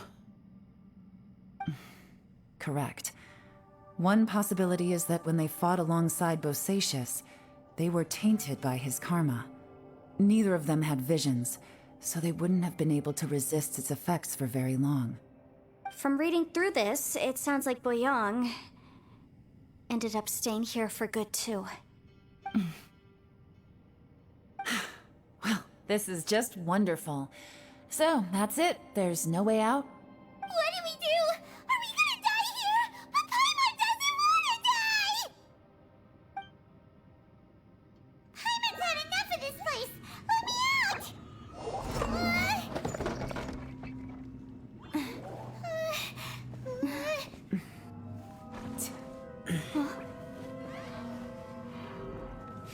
What was that? Huh?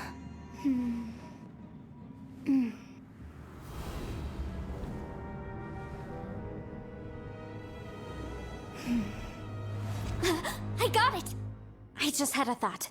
Give me a second, I just need to double check.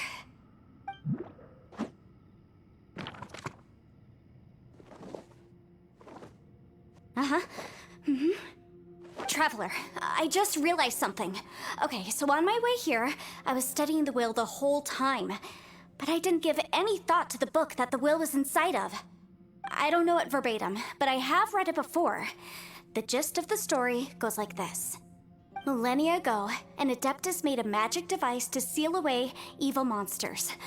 Later, he made good friends with a human and gave the device to him to use as a catalyst. A few years later, great demons haunted the mountains. The mortal and the Adeptus joined forces to exorcise them using the same device. And that's not all. The book also says this. When mortal and Adepti powers are combined, one can move the heavens and shake the earth. This contraption is proof that mortals and Adepti may coexist, that there is unity between heaven and humanity. I have both Adepti and human lineage. Maybe my power can work.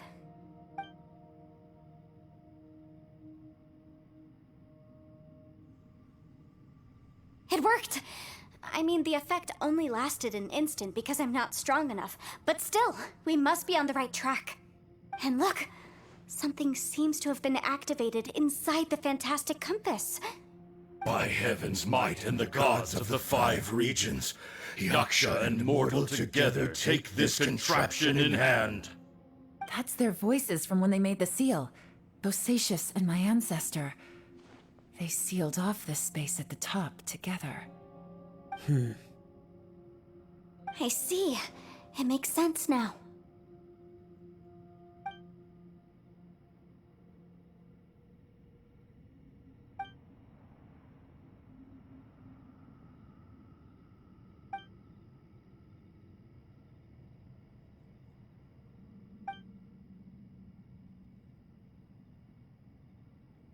Everyone, let's go back and meet up with Ito and Shinobu.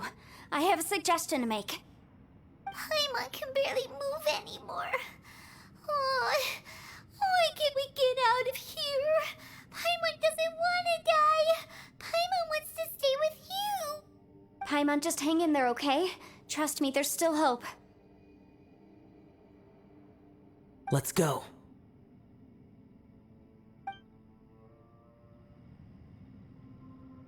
Shinobu, Ito, we're back! He must be exhausted, because he still hasn't woken up yet. But he's not in any serious danger, so don't worry. What about you guys? You found something, didn't you? It's written on your faces. But whatever it is, it's bad news, isn't it?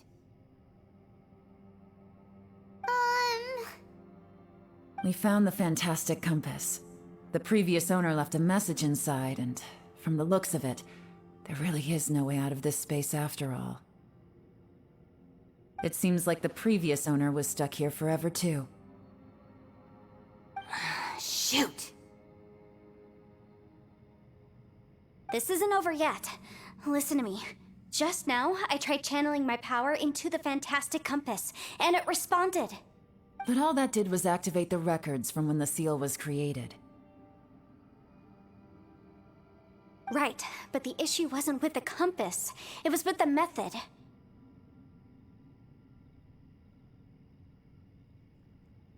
Remember what the book says? When mortal and Adepti powers are combined, one can move the heavens and shake the earth. Only when a mortal and an Adeptus combine their powers can the fantastic compass be fully activated. I'm a mix of human and Adeptus, so the fact that the fantastic compass responded to me shows that the system is still functional. Lucky for us, we also happen to have a full Adeptus and a human with training in the magic arts. Interesting. So that's what was going through your head. So, an Adeptus and a human need to channel their power at the same time? Yes, if my guess is correct, then when both of you put your full power into the fantastic compass, we should be able to completely reactivate it, maybe even reverse it. Last time, it was used to seal the intersection between this place and the chasm. If we can reverse it, then we're home free. Awesome! So there's still hope? You bet. Your idea seems reasonable. Okay, well let's all take a quick break. We'll give this thing a try once we're ready.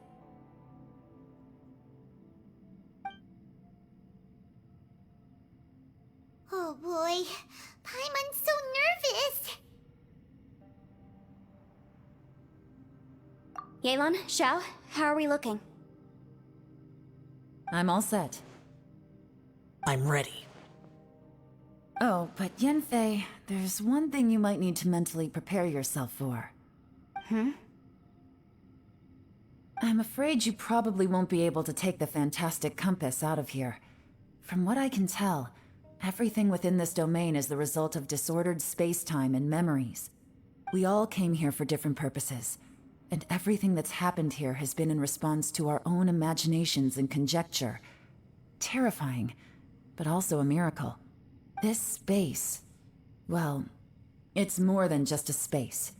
Whether there's some kind of higher power at work here, I don't know, but the whole time, it's been reading our minds and responding to us in the form of illusions.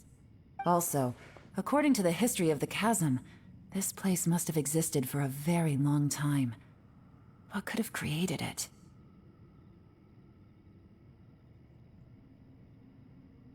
Oh, that. Yeah, I was there too. Huh? Wait a second. It was you that shot that arrow? Who else did you think it was?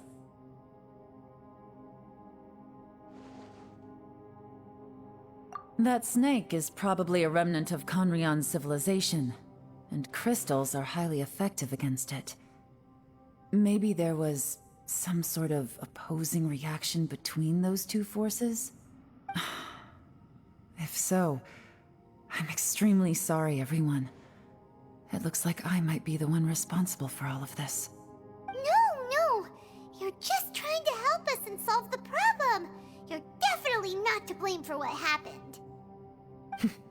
If you say so.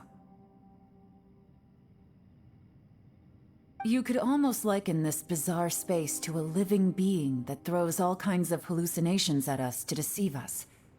Everyone we've seen here, and all the paths we've walked, it all ceased to exist 500 years ago. Additionally, most of the things here are static. So if we really do manage to escape, then once time starts moving normally again, the fantastic compass will likely disappear. That's actually what I think too. That's precisely why it's such a miracle that we even found the fantastic compass to begin with. This whole thing feels like we're breaking free from our shackles using a spear that by rights should not exist. This is a long shot, but it may be our last chance. So, whose wish was it that summoned this device? Perhaps it was.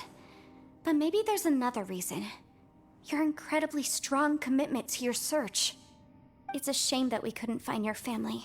But if they were here, I'm sure they'd want nothing more than to see you being rescued from this place. I gotta say, it does intrigue me, the way we all ended up here together. If this is fate, then let's grab it in our hands and turn it around. Leave the boss to Ushi and me. We're ready. Traveler, take care of Paimon. Yanfei, you might need to come closer to me when the time comes. Sure.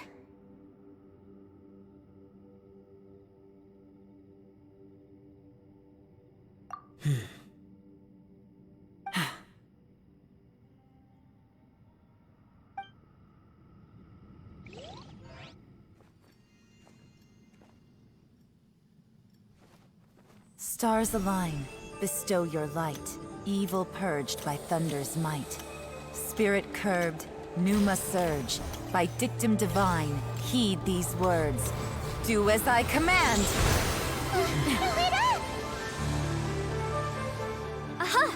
The fantastic compass is an amplifier.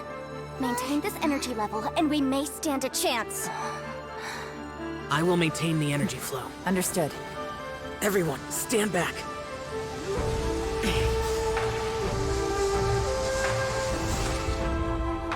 I shall hold the line by sealing the surface. As Yakshas, we must fight for this world. General Elatus, falling in!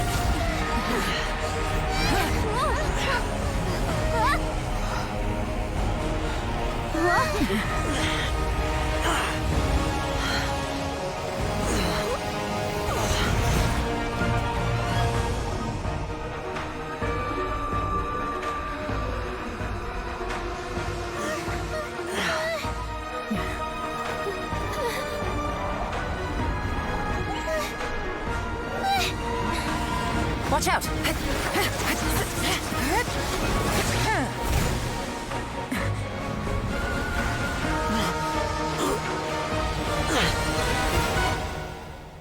This trip may be dangerous, yet you insist on going. I have guarded this place for several hundred years. Only to seek the nameless Yaksha, do I request your approval.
Your strength won't last!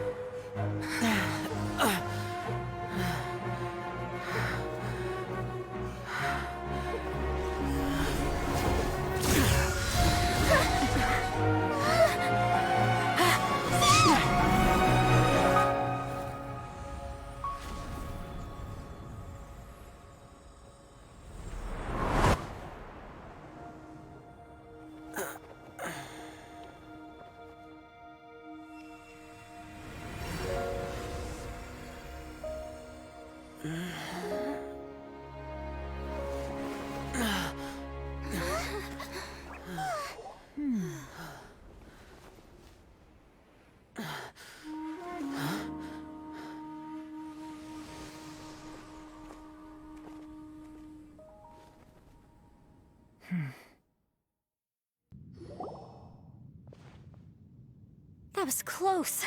I thought you were gonna get left behind. I'm so glad you're okay. That was terrifying.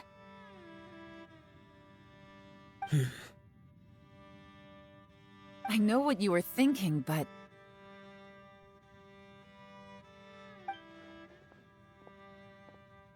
Never mind. I know I can't talk you out of a mindset that's been built up over a lifetime. I don't think we were ever going to reach an agreement over the final strategy. But in the end, it was thanks to you that we managed to escape. So, thank you for saving us all. No. I could not have done this on my strength alone.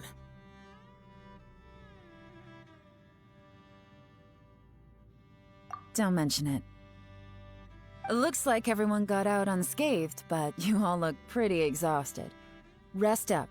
There's no hurry to move on from here. As for me, I'm gonna check the area for any unusual activity. She's gone. Paimon didn't even get to say thank you. Maybe Yelan really doesn't believe she made a contribution. It seems like she's convinced Xiao saved us all, including her, and she doesn't know what to say to that.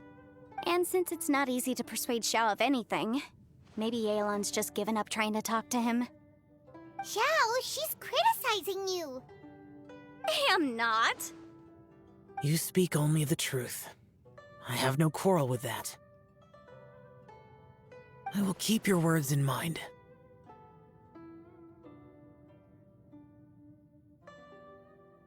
Really? Well, that's great. I count that as quite an achievement. It was a perilous situation we were faced with underground, and it took every single one of us for any of us to make it out alive. I feel lucky that we didn't lose anyone along the way. Hey, so Bullchucker still hasn't woken up yet. Surely he's not gonna stay asleep forever, is he? Let's go check on him.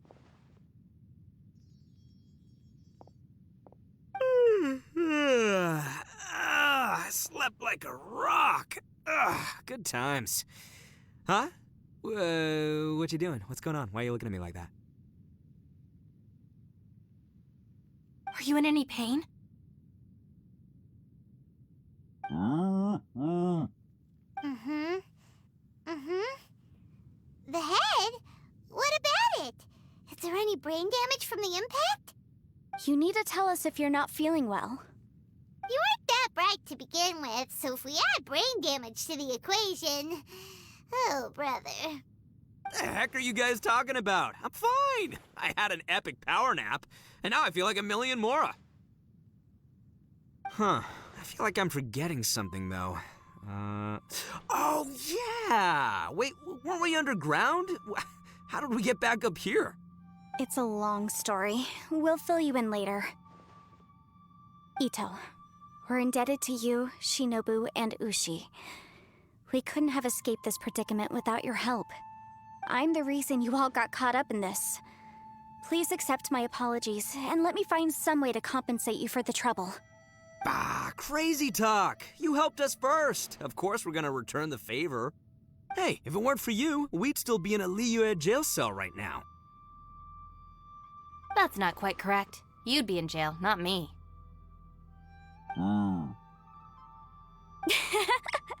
Good point. Well, okay then. How about this?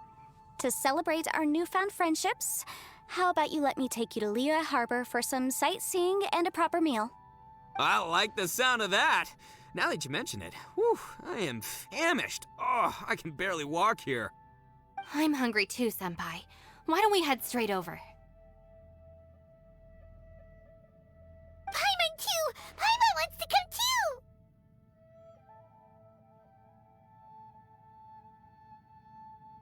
Huh? Fine! Alright, well, I promise I'll take good care of your friends from Inazuma. Take it easy, okay? What we just went through was a lot.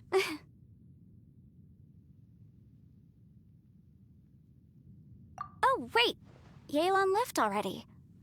I was gonna treat her to some tea. But I'll take this to mean we're square.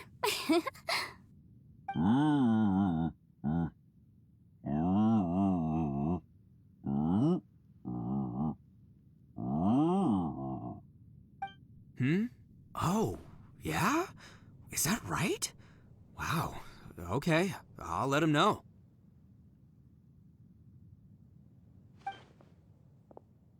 Traveler, Flying Lavender Melon, Ushi has a couple words he'd like you to pass on for him. What? Oh, I want to hear this. Me too. Count me in. Good idea! Let's do that!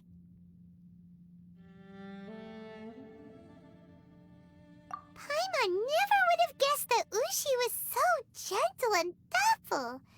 Never judge a bull by its cover, huh? Sometimes the profoundest truths can also be the simplest. I think Ushi's words may well come in handy. You betcha! Just leave it to us! Alright, Ito, Shinobu, Ushi, let's go. Oh yeah! Grub time! See you next time.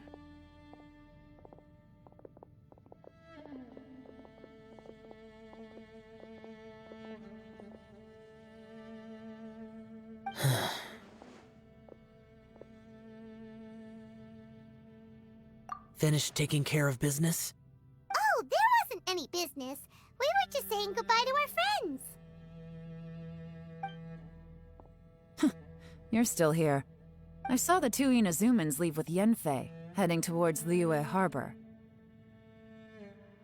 Aren't you going with them? We still had some stuff we wanted to say to Xiao. I figured as much. I've checked the area. Nothing strikes me as out of the ordinary. Looks like this chapter has come to a close. Now, I just need to take care of the confidentiality issues. Let's hope our friends from overseas can keep their mouths shut. For their own sakes. We got it! We got it! We'll make sure they don't say anything. Please don't hurt them. Oh. You figured me out, huh? All right, I'll quit pulling your leg. Everyone really rose to the occasion this time. I won't ever forget what we went through. Where could that strange space have come from?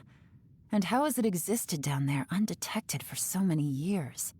I have to investigate this further. I have a feeling that whatever lies behind all this runs deep. Maybe so deep that no one can be allowed to know. Also, I think someone helped us out at the last minute. They did a good deed, of course, but somehow I couldn't tell anything about them. It must have been someone of great importance. Anyway, these questions will have to wait for another time. I have some follow-up work to do and reports to make. So it's back to Liyue Harbor for me. See you when I see you. Bye, Yelan!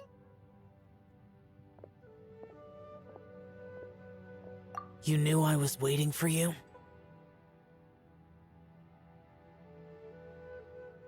Really?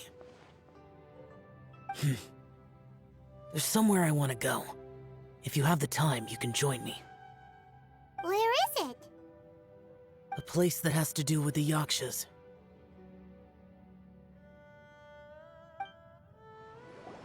The temple up ahead was built to remember Pervases. Maybe I came here because I had a realization. You mean back when we were underground? It's hard to put into words. Seeing Bosacius gave me the false impression that I'd traveled back into the past. You could dress up the Yaksha's life and call us valiant warriors, veterans of war. But the truth is, we are slaughterers, and nothing more. For Bosacius, perhaps dying in the heat of a great battle was no tragedy. And perhaps the same is true for me. After living so long, to die in the act of saving others would not have been a terrible thing.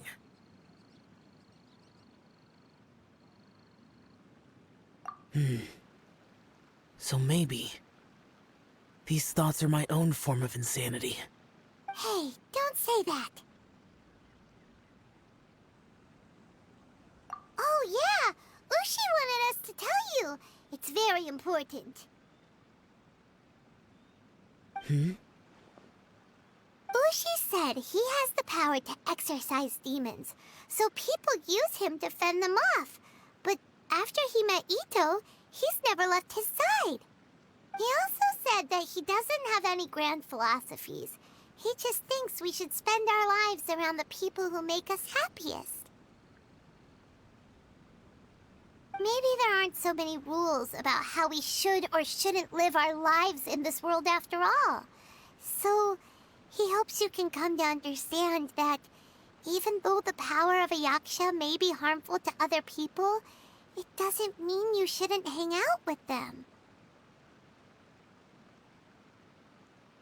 Yep, like people with visions. They have more resistance against your power, right? And... Well, anyway, there's loads of people out there who really care about you. Suddenly you sound a lot like Bosacius and the others. They used to talk about how they hoped to live a mortal's life once the world was at peace. I think I was the only one who didn't think that way. The Bosacius recorded in the Fantastic Compass had lost his sanity. He addressed the people around him as Alatus, Menogius, and others. These are the names of the 5 Yakshas. I am Alatus. and Menogius is General Capisis. The others are Bonanis, or General Chisapis, and Indarius, or General Musatis. I heard that people call the 5 of us Yakshas, the Guardian Adepti. Bosacius and Yelan's ancestors stayed underground to the end. So that space must have read their minds in their last moments as they approached death. Yelan was right in everything she said. Both of our proposals had their drawbacks, and both were sensible suggestions. But the power of that space was far beyond all of us. I couldn't have done all I did without everyone's help. Even in the final moments, it took every bit of my power to break free from that place. Well, Paimon still thinks you were amazing. Yenfei and Yelan are correct. I always prepare for the worst-case scenario. This mindset is deeply rooted in me. Even so, it was the most optimistic solution I could think of. If Rex Lapis hadn't saved me in that moment, I don't think I would have been able to escape.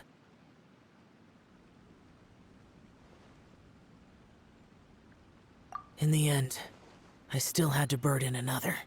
But that's how it should be, right? You've known Zhang Li, Rex Lapis, for such a long time. And you've helped him before, so he helped you back. What's the big deal? Perhaps. In the moment that we escaped from that space, I could sense what was left of Bosacius's memory. If I had to say what I gained from this trip, I think that would be it. It's good that one more person will remember him.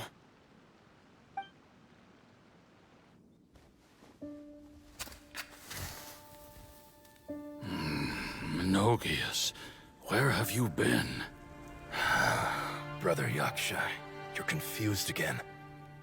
I've told you countless times, I am Boyoung, a thaumaturge who fought with you in the chasm. Boyoung? Boyoung?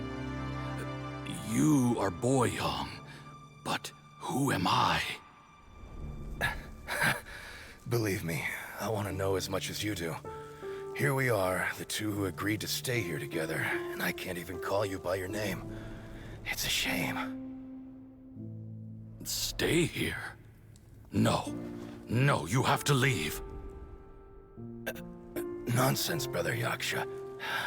We're down here for good now. Don't you remember?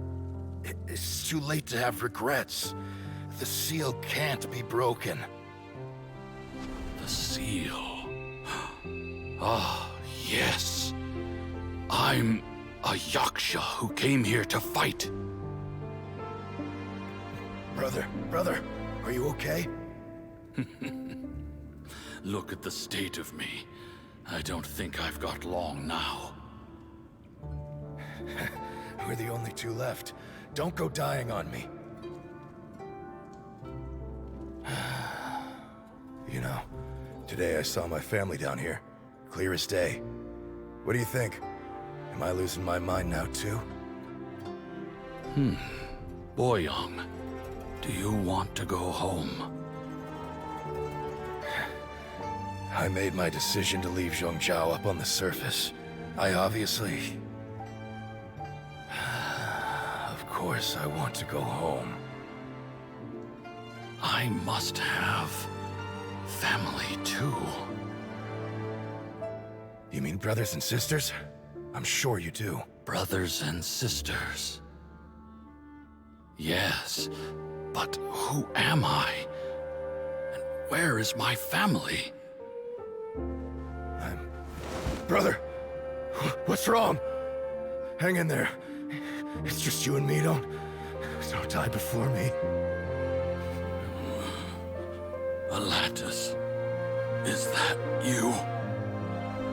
Who's Alatus? Your memory's going again. I'm sorry. You all have to see me in this state. Brother! Look, there's someone over there. Who are they? They're my...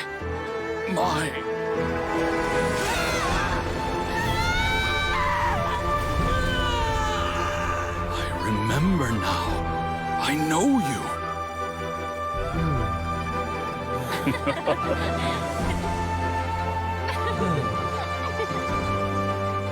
My brothers and sisters have come for me, Boyong.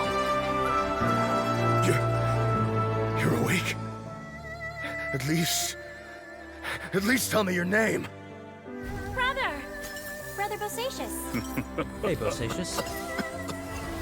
Bosacious. I am Bosacious, and my destiny is to make the ultimate sacrifice.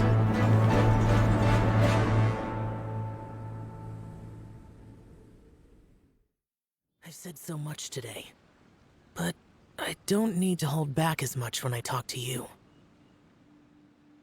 Have you ever had a moment where you felt like you were aware of your destiny? The potential of life? The approach of death? Whatever it might have been. By now, I have accepted that destiny is the one disaster that the Yaksha know most keenly of all. We are destined to misery. And yet, we have no fear. How? It matters not.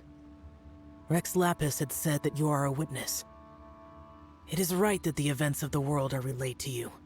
Bonanis, Menogius, and Indarius all perished, and only Bosacious's fate was unknown.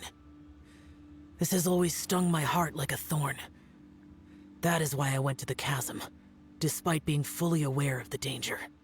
Now that I know what happened in the chasm back then, I can finally put this matter to rest. Before we left that place, I picked up a stone. I thought if I could take it out with me, I would place it in the temple to Pervases in memory of Bosacious. Unfortunately, the stone did not survive. Pervases died in the Archon War thousands of years ago. He was younger than us, and Bosacious was very sad when he passed.